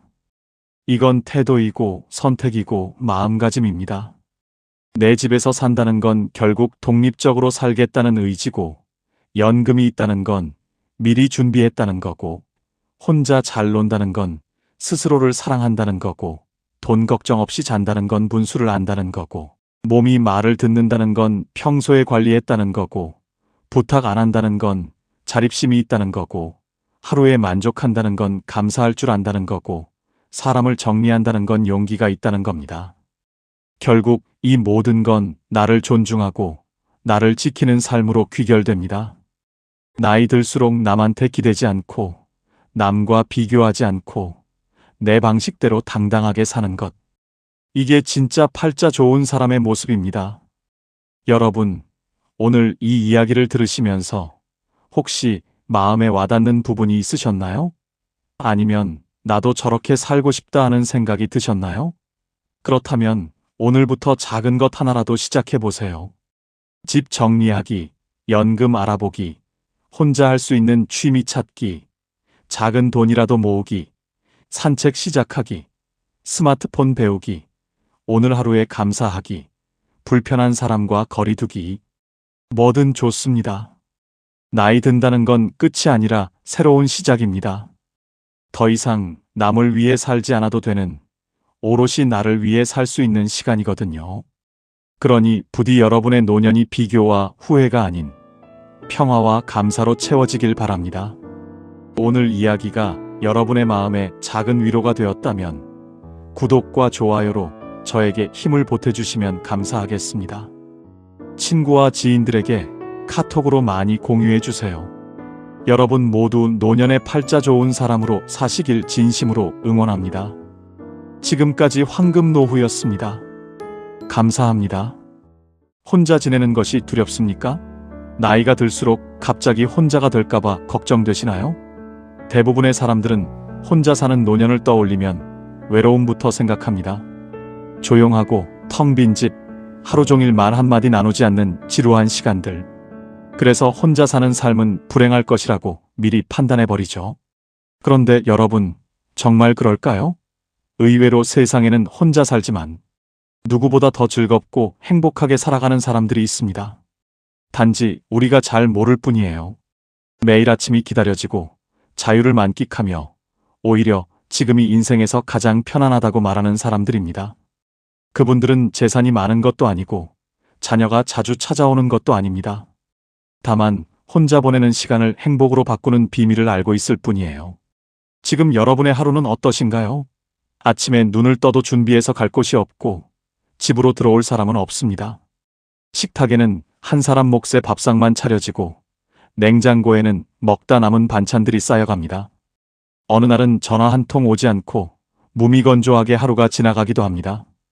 창밖을 바라보며 문득 이런 생각을 해본 적도 있을 것입니다. 나는 계속 이렇게 살아야 하나? 실제로 최근 우리나라에도 혼자 사는 어르신이 빠르게 늘어나고 있습니다. 배우자를 먼저 떠나보낸 분도 있고 자녀들이 멀리 미국이나 동남아에 떨어져 사는 분도 있어요. 그리고 배우자와 헤어지고 오랫동안 혼자 살아온 분도 있습니다. 하지만 중요한 것은 혼자라는 사실이 아닙니다. 같은 상황에서도 어떤 사람은 외로움에 갇혀 하루하루를 버티며 살아가고 어떤 사람은 새로운 자유를 발견하며 축복된 인생을 즐깁니다. 결국 행복을 결정하는 것은 함께 사느냐, 혼자 사느냐가 아니라 주어진 삶을 어떤 마음으로 어떻게 살아가느냐입니다. 오늘 소개해드릴 분들은 바로 그 비밀을 발견한 사람들입니다. 혼자여도 웃을 수 있었고 혼자여도 삶이 즐거울 수 있었던 이유. 어쩌면 여러분의 인생과 노후를 완전히 바꿔줄 이야기가 될지도 모릅니다. 이 이야기가 유익하다고 생각되시면 댓글에 네라고 적어주세요. 앞으로 더 좋은 내용으로 보답하겠습니다. 구독과 좋아요는 더 많은 분들께 이 이야기를 전하는 큰 힘이 됩니다. 끝까지 시청해주시면 당신의 삶을 바꿀 해답을 만나실 수 있습니다. 자, 이제부터 한 분의 진짜 이야기를 들려드리겠습니다. 이 이야기는 혼자 사는 삶이 어떻게 천국으로 바뀔 수 있는지 보여주는 살아있는 증거예요. 72세 김심자 씨, 올해로 혼자 산 지 6년째입니다. 남편은 6년 전 갑작스러운 뇌졸중으로 세상을 떠났고 아들과 딸은 각각 인천과 대구에서 자기 가정을 꾸리며 살고 있습니다. 서울 노원구 작은 아파트 5층에서 혼자 사는 김심자 씨의 아침은 늘 고요했습니다. 아니, 고요한 게 아니라 적막했어요. 눈을 떠도 옆자리는 차갑게 비어있고 부엌에선 혼자 먹을 밥 한 공기만 뜸을 들이고 거울 속엔 점점 늙어가는 자신의 얼굴만 보일 뿐이었습니다. 처음 혼자가 됐을 땐 매일이 전쟁 같았습니다. 아침에 눈을 뜨면 오늘 하루를 어떻게 보내야 할지 막막했고 저녁이 되면 하루 종일 말 한마디 안 했다는 사실에 가슴이 답답했습니다. 냉장고 문을 열면 남편이 좋아하던 깍두기가 그대로 있고 옷장을 열면 남편 옷이 그대로 걸려 있고 신발장엔 남편 구두가 그대로 놓여 있었습니다. 집안 곳곳에 남편의 흔적이 남아 있는데 정작 남편은 없었어요. 전화기를 들어도 누구에게 전화할지 몰라. 그냥 내려놓고 텔레비전을 켜도 웃음소리가 오히려 자신의 외로움을 더 크게 느끼게 만들었습니다. 아들과 딸은 한 달에 한 번 전화했지만 통화가 끝나고 나면 오히려 더 공허했어요. 화면 속 아이들은 너무 행복해 보였고 손주들은 너무 잘 자라고 있었고 며느리는 너무 바빠 보였습니다. 그런데 그 행복한 가족 사진 속에 자신은 없었습니다. 어느 날 밤 김심자 씨는 욕실 거울 앞에 서서 자신의 얼굴을 한참 들여다봤어요. 주름이 깊어진 얼굴, 생기 없는 눈빛, 축 처진 입꼬리, 머리카락은 반쯤 하얗게 새었고 볼은 푹 꺼졌으며 눈가엔 다크서클이 깊게 패어 있었습니다. 거울 속 자신이 낯설었습니다. 저게 정말 나인가? 언제 이렇게 늙었나? 언제부터 이렇게 죽은 사람처럼 살았나? 그 순간 김심자 씨는 깨달았습니다. 이렇게 살다간 정말 혼자 죽겠구나. 아무도 모르는 채로 아무 의미 없이 그냥 조용히 사라지겠구나. 그날 밤 김심자 씨는 남편 영정 앞에 앉아 한참을 울었습니다. 여보, 나 이제 어떻게 살아야 해요? 당신 없이 어떻게 살아요? 혼자 밥 먹고, 혼자 자고, 혼자 늙어가는 게 이렇게 힘든 줄 몰랐어요. 하지만 울다가 문득 생각했습니다. 남편이라면 뭐라고 했을까? 아마 이렇게 말했을 겁니다. 당신 그렇게 울고만 있지 말고 밖에 좀 나가요. 사람도 만나고 뭐라도 하면서 살아요. 그날 밤 김심자 씨는 결심했어요. 혼자 죽더라도 혼자 사는 동안만큼은 살아있고 싶다고. 남편이 보고 있다면 부끄럽지 않게, 아이들이 걱정하지 않게, 무엇보다 나 자신에게 떳떳하게 살고 싶다고. 다음 날 아침 김심자 씨는 평소보다 1시간 일찍 일어났습니다. 침대에서 일어나 창문을 활짝 열었습니다. 찬 공기가 얼굴을 스쳤고 아침 햇살이 방 안으로 쏟아져 들어왔습니다. 김심자 씨는 심호흡을 크게 3번 했습니다. 그리고 처음으로 제대로 된 아침 식사를 준비했습니다. 토스트 2장을 구워 버터를 바르고 계란 프라이를 붙이고 따뜻한 우유 한 잔을 데웠습니다. 혼자 먹는 밥이지만 정성스럽게 식탁보를 깔고 접시를 예쁘게 놓았습니다. 식탁에 앉아 천천히 먹으면서 창밖을 바라봤습니다. 아침 햇살이 커튼 사이로 들어오고 나뭇잎이 바람에 흔들리고 참새 한 마리가 베란다 난간에 앉아 제잘거리고 있었습니다. 그 순간 김심자 씨는 생각했습니다. 세상은 여전히 아름답구나. 내가 혼자라고 해서 세상까지 멈춘 건 아니구나. 나도 여전히 살아있구나. 그날부터 김심자 씨의 하루는 달라지기 시작했습니다. 김심자 씨의 이야기에서 우리는 중요한 교훈을 발견하게 됩니다. 혼자라는 현실을 바꿀 수는 없지만 혼자 사는 방식은 얼마든지 바꿀 수 있다는 사실입니다. 심자 씨가 보여준 변화의 핵심은 바로 3가지였습니다. 첫째, 외로움을 인정하는 용기였습니다. 심자 씨는 거울 앞에서 자신의 외로움을 정면으로 마주했습니다. 외로움을 숨기거나 부정하는 대신 그래, 나는 지금 외롭다고 솔직하게 인정했습니다. 이 인정이야말로 변화의 시작이었습니다. 심리학자들은 말합니다. 감정을 인정하는 순간 그 감정은 당신을 지배하는 힘을 잃는다고. 외로움도 마찬가지입니다. 외로움을 인정하면 그 감정이 더 이상 당신을 집안에 가두지 못합니다. 오히려 그 감정을 발판 삼아 밖으로 나갈 힘을 얻게 됩니다. 우리는 너무 오랫동안 외로움을 약함으로 여겨왔습니다. 외롭다고 말하면 불쌍하게 보일까봐, 초라하게 보일까봐 숨기고 또 숨겼습니다. 하지만 외로움은 약함이 아닙니다. 외로움은 인간이라면 누구나 느끼는 자연스러운 감정입니다. 그 감정을 인정하는 순간 비로소 우리는 그 감정에서 벗어날 수 있는 첫걸음을 내딛게 됩니다. 둘째, 작은 루틴을 만드는 실천이었습니다. 심자 씨는 거창한 계획을 세우지 않았어요. 그냥 아침에 일찍 일어나기, 제대로 밥 먹기, 산책하기 같은 아주 작은 일부터 시작했습니다. 하지만 이 작은 루틴들이 모여 심자 씨의 하루를 완전히 바꿔놓았습니다. 고대 그리스 철학자 아리스토텔레스는 이렇게 말했어요. 우리는 반복적으로 하는 행동의 결과다. 그러므로 탁월함은 행동이 아니라 습관이다. 심자 씨의 작은 습관들이 모여 탁월한 삶을 만들어낸 겁니다. 매일 같은 시간에 일어나고, 같은 시간에 산책하고, 같은 시간에 좋아하는 일을 하는 것. 이 반복이 혼자 사는 하루의 질서를 부여했고, 그 질서가 삶의 의미를 만들어냈습니다. 처음엔 아침에 일어나기가 힘들었습니다. 밖에 나가는 것도 두려웠고, 사람들에게 인사하는 것도 어색했습니다. 하지만 매일 반복하다 보니 어느새 그게 자연스러워졌고, 자연스러워지니 삶이 편안해졌어요. 셋째, 관계를 새롭게 정의하는 지혜였습니다. 심자 씨는 가족이 멀리 있다고 포기하지 않았습니다. 대신 동네 공원에서 만난 사람들, 복지관 요가 교실에서 만난 사람들과 새로운 관계를 만들었습니다. 이들은 혈연은 아니었지만 마음으로 연결된 진짜 관계였어요. 현대 심리학에서는 이를 선택가족이라고 부릅니다. 피로 맺어진 가족이 아니라 마음으로 선택한 가족. 이 선택가족이야말로 혼자 사는 시대에 우리가 만들어야 할 새로운 형태의 관계입니다. 사실 관계의 본질은 혈연이 아닙니다. 관계의 본질은 서로를 이해하고 서로를 존중하며 서로에게 힘이 되어주는 것입니다.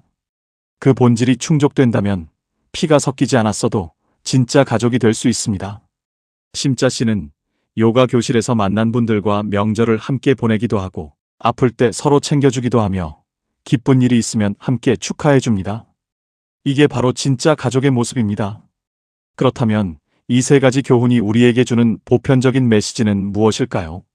그건 바로 혼자 사는 삶도 충분히 의미 있고 가치 있다는 사실입니다. 우리는 너무 오랫동안 혼자를 실패로 여겨왔습니다. 혼자 밥 먹으면 불쌍하고, 혼자 사는 건 외롭고, 혼자 늙는 건 비참하다고 생각했습니다. 하지만 김심자 씨의 이야기는 이 모든 편견을 깨뜨립니다. 혼자 밥 먹는 건 내가 좋아하는 음식을 자유롭게 선택하는 시간입니다. 혼자 사는 건 누구 눈치 안 보고 내 방식대로 살 수 있는 자유입니다. 혼자 늙는 건 내 인생의 마지막까지 내가 주인으로 사는 존엄입니다. 프랑스 실존주의 철학자 장폴 사르트르는 말했어요. 인간은 자유롭도록 선고받았다. 우리는 선택할 수밖에 없고 그 선택에 책임을 져야 한다고. 혼자 사는 것도 선택입니다. 때로는 어쩔 수 없는 선택이지만 그 안에서 어떻게 살 것인가는 온전히 우리의 자유입니다. 우리는 혼자 사는 삶을 비참하게 살 수도 있고 자유롭게 살 수도 있습니다. 고립되어 살 수도 있고 연결되어 살 수도 있습니다. 의미 없이 살 수도 있고 의미 있게 살 수도 있습니다. 이 모든 것은 우리의 선택입니다. 독일의 철학자 임마누엘 칸트는 이렇게 말했습니다. 자율이란 타인에게 의존하지 않고 스스로의 의지로 행동하는 것이다. 혼자 산다는 것은 어쩌면 가장 자유로운 삶의 형태일 수 있습니다. 아침에 일어나는 시간도, 먹는 음식도, 하는 일도, 만나는 사람도 모든 것을 내가 결정합니다. 누구의 허락도 필요 없고 누구의 눈치도 볼 필요 없습니다. 이것이야말로 진정한 자유입니다. 노자는 도덕경에서 이렇게 말했어요. 만족할 줄 아는 사람은 언제나 충분하다. 혼자 사는 삶에서 진정한 만족을 찾으려면 없는 것이 아니라 있는 것에 집중해야 합니다. 옆에 사람이 없다는 사실이 아니라 내게 주어진 자유에 집중하는 겁니다. 함께할 가족이 없다는 사실이 아니라 새롭게 만들 수 있는 관계에 집중하는 겁니다. 외로움이라는 감정이 아니라 나를 돌볼 수 있는 시간에 집중하는 겁니다. 그렇다면 이제 우리는 무엇을 해야 할까요? 바로 행동입니다. 아무리 좋은 이야기를 들어도, 아무리 감동적인 사례를 봐도 행동하지 않으면 아무것도 바뀌지 않습니다. 김심자 씨도 처음엔 그냥 생각만 했습니다. 변해야지, 달라져야지, 뭔가 해야지. 하지만 진짜 변화는 생각이 아니라 행동에서 시작됐습니다. 아침에 일찍 일어나는 행동, 밖으로 나가는 행동, 사람에게 먼저 인사하는 행동. 이 작은 행동들이 모여 심자 씨의 삶을 완전히 바꿔놓았습니다. 심리학에서는 이를 행동 활성화라고 부릅니다. 기분이 좋아지기를 기다리는 게 아니라 먼저 행동하면 기분이 따라온다는 원리입니다. 외롭지 않은 기분이 들기를 기다리지 마세요. 먼저 행동하세요. 그러면 기분이 따라옵니다. 지금 이 순간 당신에게 필요한 건 완벽한 계획이 아닙니다.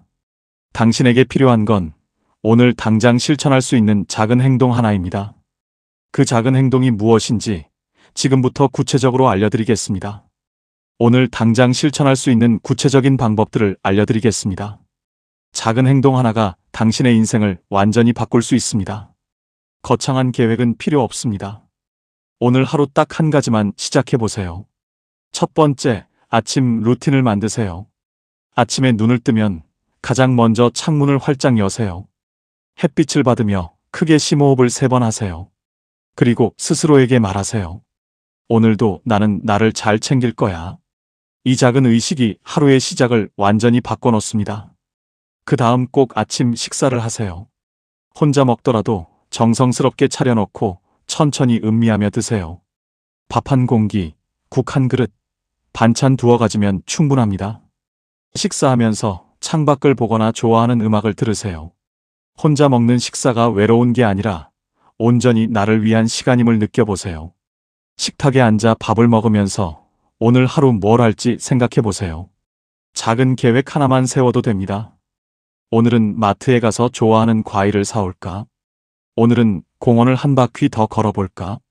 이런 작은 계획이 하루의 방향을 만들어줍니다. 공자는 이렇게 말했습니다. 아침에 도를 들으면 저녁에 죽어도 좋다. 아침을 어떻게 시작하느냐가 하루 전체를 결정한다는 뜻입니다.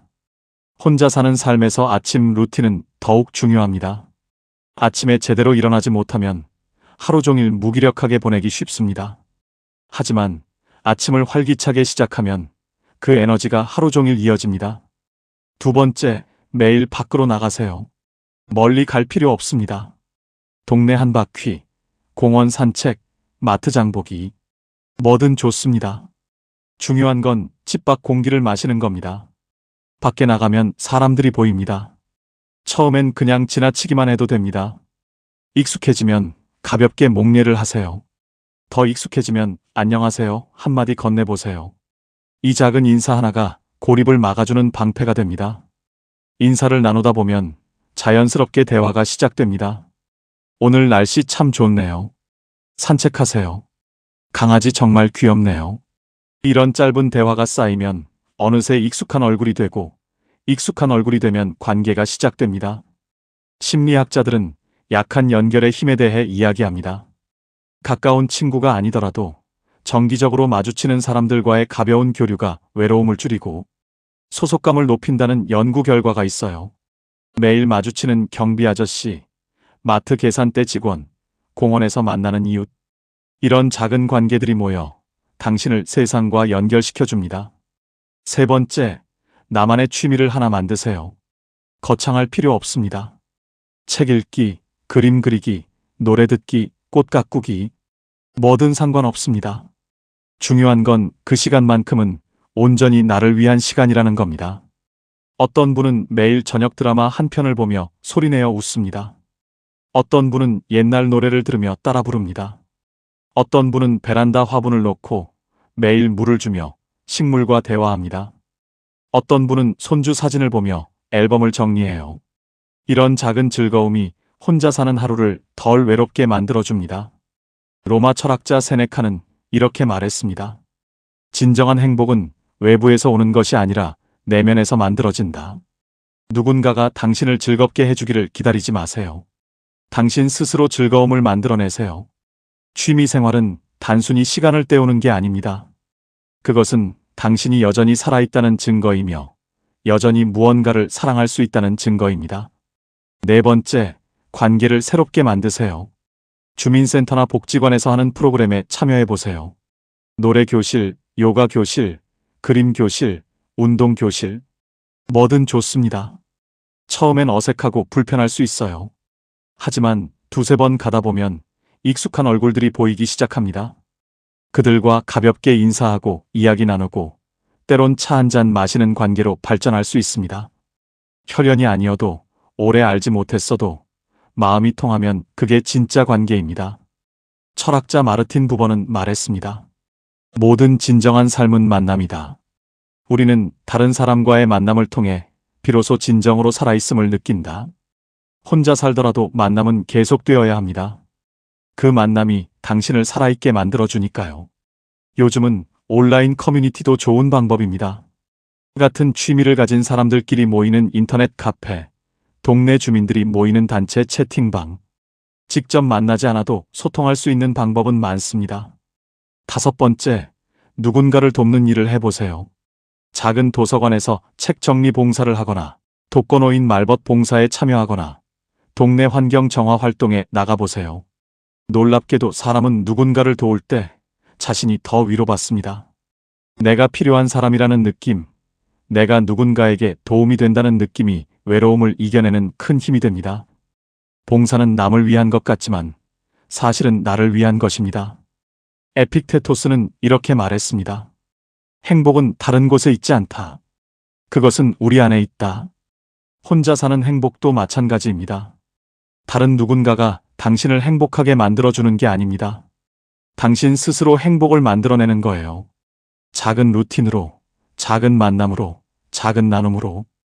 행복은 멀리 있지 않습니다. 아침에 창문을 여는 순간, 공원을 걷는 순간, 누군가와 인사하는 순간, 바로 그 순간순간에 행복이 있습니다. 6번째, 감사일기를 써보세요. 오늘 저녁 잠들기 전, 오늘 하루 감사했던 일 3가지만 적어보세요. 아주 작은 것도 좋습니다. 오늘 날씨가 좋았다. 밥이 맛있었다. 이웃이 반갑게 인사해줬다. 이런 작은 감사가 쌓이면 당신의 시선이 달라집니다. 없는 것이 아니라 있는 것에 집중하게 되고 불행이 아니라 행복을 발견하게 됩니다. 긍정심리학의 창시자 마틴 셀리그만 박사는 감사일기가 우울증을 줄이고 행복감을 높인다는 연구 결과를 발표했습니다.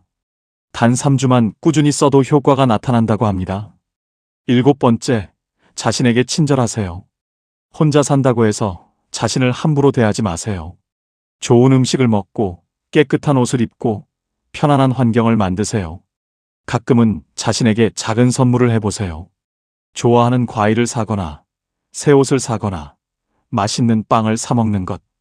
이런 작은 사치가 당신을 소중하게 만듭니다. 프랑스 철학자 미셸 드 몽테뉴는 말했어요. 가장 위대한 일은 자기 자신이 되는 것이다. 혼자 사는 삶에서 가장 중요한 건 나 자신을 사랑하는 겁니다.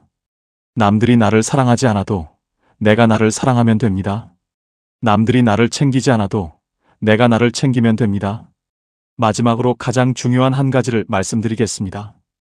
혼자 사는 삶을 부끄러워하지 마세요. 혼자 밥 먹는다고, 혼자 산책한다고, 혼자 영화 본다고 부끄러워할 이유가 전혀 없습니다. 오히려 그건 당당한 선택입니다. 내 삶을 내 방식대로 살아가는 자유로운 선택입니다.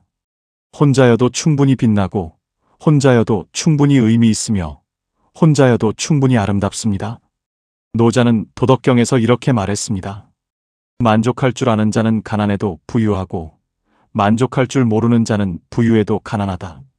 혼자 사는 삶에서 진정한 만족을 찾으려면 없는 것이 아니라 있는 것에 집중해야 합니다. 옆에 사람이 없다는 사실이 아니라 내게 주어진 자유에 집중하는 겁니다. 당신은 혼자가 아닙니다. 지금 이 영상을 보는 수많은 분들이 당신과 같은 마음으로, 같은 고민으로, 같은 길을 걷고 있어요. 우리는 혼자지만 함께 있습니다. 지금 이 영상을 보신 후 여러분이 실천하실 것이 몇 번인지 댓글로 꼭 적어주세요. 한 가지만 실천하실 건가요? 아니면 7가지 모두 실천하실 건가요? 여러분의 댓글 하나하나가 저에게 큰 힘이 되고 더 나은 콘텐츠를 만드는데 큰 도움이 됩니다. 당신의 작은 댓글 하나가 또 다른 누군가에게 용기가 될 수 있습니다. 오늘부터 시작하세요. 창문을 열고 밖으로 나가고 사람에게 인사하고 나를 위한 시간을 만드세요. 그 작은 행동들이 모여 당신의 혼자 사는 삶을 완전히 바꿔놓을 겁니다. 혼자 살아도 괜찮아요. 아니, 혼자이기에 더 자유롭고 혼자이기에 더 온전히 나이에 올 수 있습니다. 당신의 남은 인생이 누구보다 빛나고 아름답기를 진심으로 응원합니다. 지금 당신 곁에 사람이 없더라도 당신의 마음속엔 여전히 따뜻함이 있습니다.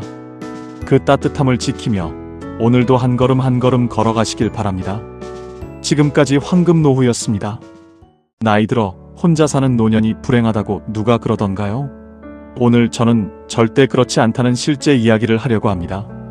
연금 90만 원으로 혼자 사시는 한 어르신이 그러시더라고요. 요즘이 인생에서 제일 행복하다고요. 너무 놀라워서 처음엔 저도 안 믿었습니다. 90만 원으로 어떻게 그게 가능하지 싶었거든요. 그런데 경험담을 끝까지 들어보니 알겠더라고요. 이분 진짜 맞는 말씀 하신다는 걸요. 이 영상 끝까지 보시면요. 90만 원으로도 매일이 기다려지는 삶을 만든 방법을 알게 되실 겁니다.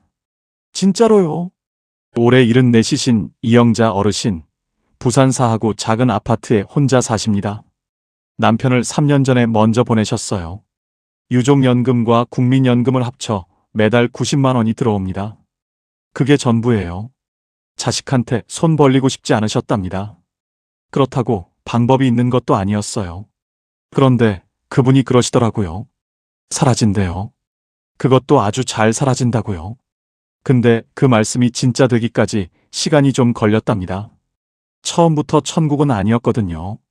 솔직히 이게 지금 대한민국에서 혼자 사는 70대 어르신들의 현실입니다. 통계청 자료를 보면 혼자 사는 70대 어르신이 200만 명을 넘었어요. 그 숫자 안에 사람이 있습니다. 아침에 눈을 떠도 일어날 이유를 찾지 못하는 사람.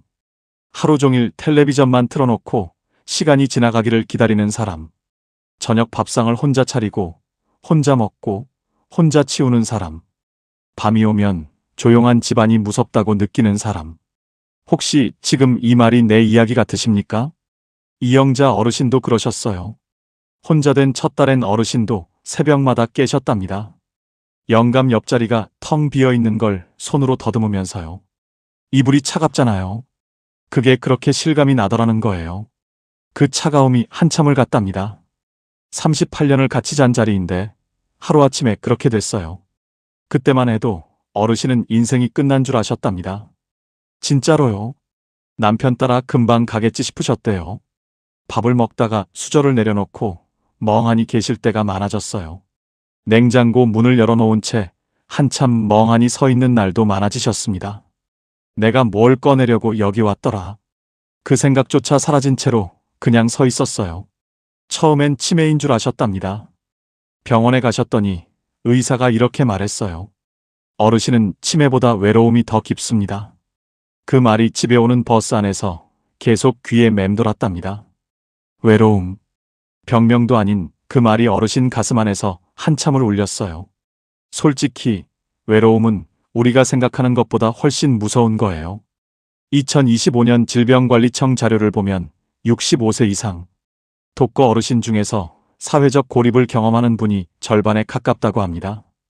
그게 무슨 의미인지 아세요? 지금 이 영상을 보고 계신 분들 중에 오늘 단 한 명과도 얼굴을 보며 대화하지 못한 분이 계실 수 있다는 겁니다. 외로움은 사람을 천천히 무너뜨립니다. 이영자 어르신도 그러셨어요. 그런데요, 어르신한테 이상한 일이 일어났습니다. 이 얘기는 잘 안 하는 얘긴데요. 들으시면 좀 놀라실 수도 있어요. 혼자가 되고 한 1년쯤 지났을 때였답니다. 어느 날 아침이었어요. 가을 무렵이었습니다. 일어나서 멍하니 앉아 계시는데 갑자기 그런 생각이 드셨대요. 이상한 생각이었답니다. 오늘 내가 뭘 해도 아무도 뭐라 안 하는구나. 그 생각이 드시는데 마음이 묘하셨답니다. 처음엔 슬프셨답니다. 아, 정말 혼자구나 싶어서요. 그런데 말이죠. 잠시 후에 조금 다른 마음이 슬며시 올라오시더래요. 이게 신기한 거예요. 본인도 놀라셨답니다. 편하다. 솔직히 좀 편하다는 생각이 드셨대요. 그게 죄책감이 됐답니다. 남편이 떠났는데 내가 편하다고 느끼다니 나쁜 사람인가 싶으셨대요. 자책하셨답니다. 근데 그게 나쁜 게 아니거든요. 우리 어르신들 다 그러십니다. 진짜로요. 평생 누구 밥을 차리고 살아오셨잖아요. 시부모님, 영감, 자식들. 한 번도 안 쉬셨어요. 새벽 5시에 일어나서 도시락 싸고 아침 차리고 빨래 돌리고 그게 일과셨답니다. 하루도 쉰 적이 없으셨을 거예요. 그게 우리 어머니들 인생이었어요. 정말 힘드셨죠? 이제 와서 처음으로 누구한테도 매이지 않고 사실 수 있게 된 거예요. 인생 처음으로요. 그게 죄책감이 될 일이 아니라 인생이 처음 주는 선물 같은 거랍니다. 그렇게 봐야 해요. 어르신이 그 생각이 드시고 나서부터 마음가짐이 바뀌셨답니다. 처음으로 본인이 좋아하는 게 뭔지 생각해 보셨대요. 74세 늦었지만요. 지금까지 한 번도 안 해보셨던 일이었답니다. 내가 뭘 좋아하지? 그게 어색하셨답니다. 영감이 좋아하는 거, 자식이 좋아하는 거는 다 아셨는데요. 정작 본인이 좋아하는 건 모르시겠더래요. 그게 좀 슬프셨대요. 가슴이 아프셨답니다. 근데 슬픈 만큼 이제부터라도 알아가야지 싶으셨답니다. 그렇게 마음 먹으셨대요. 진심으로요. 새 인생이 시작된 거예요. 74세 새로 태어나신 거나 마찬가지였어요. 잠깐 여기서 이영자 어르신이 살아온 세월을 한번 생각해 보시기 바랍니다. 어르신은 젊을 때 부산 자갈치 시장 근처에서 생선 좌판을 하셨습니다. 새벽 4시에 일어나서 냉동 창고에서 생선을 받아다가 좌판을 펼쳤어요. 손이 꽁꽁 얼은 겨울에도, 비가 쏟아지는 여름에도 빠지는 날이 없었어요. 그렇게 번 돈으로 아이들 학비를 댔고, 남편 병원비를 냈고, 집 한 칸을 마련했습니다. 우리 세대가 다 그랬어요. 새벽부터 밤까지 일했죠. 내 것은 없었어요. 다 가족을 위해, 아이들을 위해 바친 시간이었습니다. 그런 어르신이 지금 연금 90만 원으로 하루하루를 버티고 있다는 게 가끔 억울할 때도 있습니다. 그런데 어르신은 어느 날 이렇게 생각을 바꾸셨어요. 내가 그 새벽을 버텼기 때문에 아이들이 지금 이렇게 살 수 있는 거라고. 내가 그 손을 놓지 않았기 때문에 이 가족이 여기까지 온 거라고. 그 생각이 드는 순간 가슴 안쪽이 뜨거워지셨답니다. 자기 인생이 헛되지 않았다는 느낌이었어요. 논어에 이런 말이 있습니다. 하루에 3가지를 살펴라. 남을 위해 최선을 다했는가? 벗과의 사귐에 신실했는가? 배운 것을 익혔는가? 살아보니 이영자 어르신의 삶 전체가 바로 그 첫 번째 물음에 대한 답이었습니다. 평생 남을 위해 최선을 다하셨어요. 그런데 정작 어르신 자신을 위한 시간은 없었습니다. 그게 지금 이 조용한 집안에서 더 크게 느껴지는 거예요. 남편 기일이었습니다. 어르신은 그날 제사 음식을 혼자 차리셨어요. 전을 부치고 탕을 끓이고 과일을 깎으셨습니다. 다 차려놓고 절을 하시다가 그 자리에서 그냥 주저앉으셨어요. 울음이 나왔는데 소리도 안 나왔답니다. 그냥 눈물이 흘렀어요. 이 많은 음식을 나 혼자 어떻게 먹나. 그 생각이 드니까 더 눈물이 났습니다. 사람은 혼자 있을 때 가장 빨리 무너진다는 거 진짜예요. 이건 의지가 약해서가 아닙니다. 사람은 원래 혼자 살도록 만들어지지 않았기 때문이에요. 다산 정약용 선생은 18년의 유배 생활 중에 이런 글을 남기셨습니다. 사람이 사람을 그리워하는 것은 밥이 밥을 부르는 것과 같다. 사람은 사람 곁에 있어야 비로소 살 수 있다고요. 살아보니 그 말이 이영자 어르신의 그 밥상 앞에서도 그대로였어요. 그런데 회복이 한 번에 오지 않았습니다. 딸이 복지관에 한번 가보라고 권했는데 싫었답니다. 거기 가면 나 혼자라는 게 더 티나는 것 같았거든요. 산책이라도 나가세요 하면 신발을 신었다가 다시 벗으셨어요. 나가서 뭐 하나 싶으셨답니다. 그렇게 또 일주일이 지났어요. 그렇게 또 한 달이 지났습니다. 솔직히 이게 현실이에요. 외로움은 한 번 결심한다고 사라지지 않아요. 나갔다가 더 쓸쓸해져서 돌아오는 날도 있습니다. 그래도 어르신은 다음 날 또 나가셨습니다. 집에 있으면 더 나빠지는 걸 알고 계셨거든요. 나이 들수록 이런 시간이 참 많아집니다. 잘 안 되는 줄 알면서도 또 해보는 그 시간들이요. 삶이 바뀌기 시작한 건 거창한 계기가 아니었어요. 어느 화요일 오전이었습니다. 마트에 장을 보러 가셨어요. 두부 하나, 계란 한 판, 콩나물 한 봉지를 장바구니에 넣으시고 계산을 기다리고 계셨어요. 삼겹살이 먹고 싶었지만 오늘도 두부를 집으셨답니다. 그때 옆줄에 서 계시던 어르신이 말을 거셨어요. 어머, 저도 두부 샀네요. 요즘 두부가 좋더라고요. 그게 전부였습니다. 짧은 한마디였어요. 그런데 이영자 어르신은 그날 집에 오는 버스 안에서 이상하게 마음이 따뜻하셨답니다. 누군가가 나한테 말을 걸어줬다는 것, 누군가가 나를 봐줬다는 것. 그게 그렇게 따뜻할 수 있는 줄 몰랐어요. 진짜로요. 사람 한 명의 온기가 사람을 다시 살게 해요. 이게 과장이 아닙니다. 2025년 보건복지부 자료를 보면 주 1회 이상 이웃과 대화하는 독거 어르신이 그렇지 않은 분보다 우울감이 절반 가까이 낮다고 합니다. 거창한 것이 필요한 게 아니에요. 마트 계산대에서의 짧은 한마디, 산책길에서의 눈인사 하나. 그게 사람을 살리는 겁니다. 진짜로요. 그날 이후 어르신은 조금씩 달라지기 시작하셨어요. 첫 번째 변화는 아침 산책이었답니다. 첫날 신발을 신고 나갔다가 골목 끝까지 걷고 그냥 돌아오셨어요. 아무도 말을 안 걸었거든요. 집에 와서 오히려 더 허전하셨답니다. 그래도 다음날 또 나가셨어요. 사흘째 되던 날 앞집 할머니가 화분에 물을 주고 계셨어요. 어르신이 지나가다 그냥 인사를 하셨습니다. 안녕하세요. 그 할머니가 웃으시면서 인사를 받아주셨어요. 그게 그렇게 좋으셨답니다. 인사를 받아준다는 것. 내가 여기 있다는 걸 누군가가 안다는 것. 그게 그 아침을 버티게 해줬습니다. 두 번째 변화는 복지관이었어요. 처음엔 문 앞까지 갔다가 그냥 돌아오셨답니다. 안에서 웃음소리가 들렸거든요. 저 안에서 나만 혼자 겉도는 것 같아서요. 그 다음 주에 다시 가셨습니다. 이번엔 안으로 들어가셨어요. 복지관 체조 교실이었답니다. 강사가 동작을 알려주는데 어르신이 따라하다가 옆에 계신 분이랑 눈이 딱 마주쳤어요. 둘 다 웃었습니다. 그냥 웃었어요. 이유 없이 웃은 게 얼마만인지 어르신은 잠깐 멍하셨답니다. 세 번째 변화는 노래교실이었어요. 복지관에서 노래교실이 있다고 해서 따라가 보셨어요. 처음엔 뒷자리에 앉으셨답니다. 그런데 강사가 노래를 시작하는데 아는 노래였어요. 젊을 때 좋아하던 노래였습니다. 입이 저절로 따라 움직였어요. 어르신은 그날 처음으로 남편이 떠난 뒤 처음으로 노래를 하셨습니다. 목소리가 떨렸어요. 눈물이 살짝 났습니다. 그런데 이상하게 기분이 나쁘지 않았답니다. 법구경에 이런 말이 있습니다.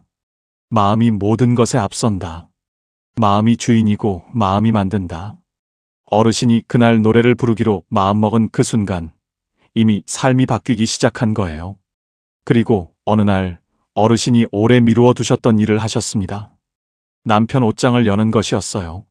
남편이 떠난 뒤 3년 동안 그 옷장 문을 한 번도 열지 않으셨답니다. 열면 무너질 것 같으셨거든요. 그날도 처음엔 문 앞에서 한참을 서 계셨어요. 손잡이에 손을 얹었다가 다시 내리셨습니다. 그러다 어르신이 천천히 문을 여셨어요. 남편 옷들이 그대로 걸려 있었습니다. 작업복, 나들이 갈 때 입던 남색 점퍼, 명절에 입던 한복. 냄새가 났어요. 남편 냄새가 아직 남아 있었습니다. 어르신은 그 자리에서 다리에 힘이 풀리셨어요. 주저앉으셨습니다. 소리 없이 우셨답니다. 작업복을 보니까 생각이 났어요. 이 옷 입고 새벽에 나가던 사람.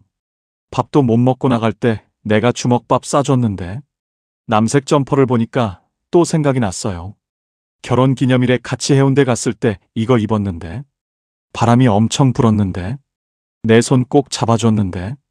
그러다 어르신이 그 점퍼를 꺼내서 팔을 한번 넣어 보셨어요. 너무 컸습니다. 남편이 어르신보다 훨씬 크셨거든요. 그 헐렁함이 이상하게 따뜻했답니다. 어르신이 속으로 이렇게 말씀하셨어요. 나 잘 살고 있어. 걱정 마. 있는 것이 아닙니다. 마음속으로 보내는 거예요. 그 사람이 사라지는 게 아니에요. 내 안으로 들어오는 겁니다. 어르신은 그날 남편 옷들을 하나씩 정리하셨어요. 깨끗하게 접어서 상자에 담으셨습니다.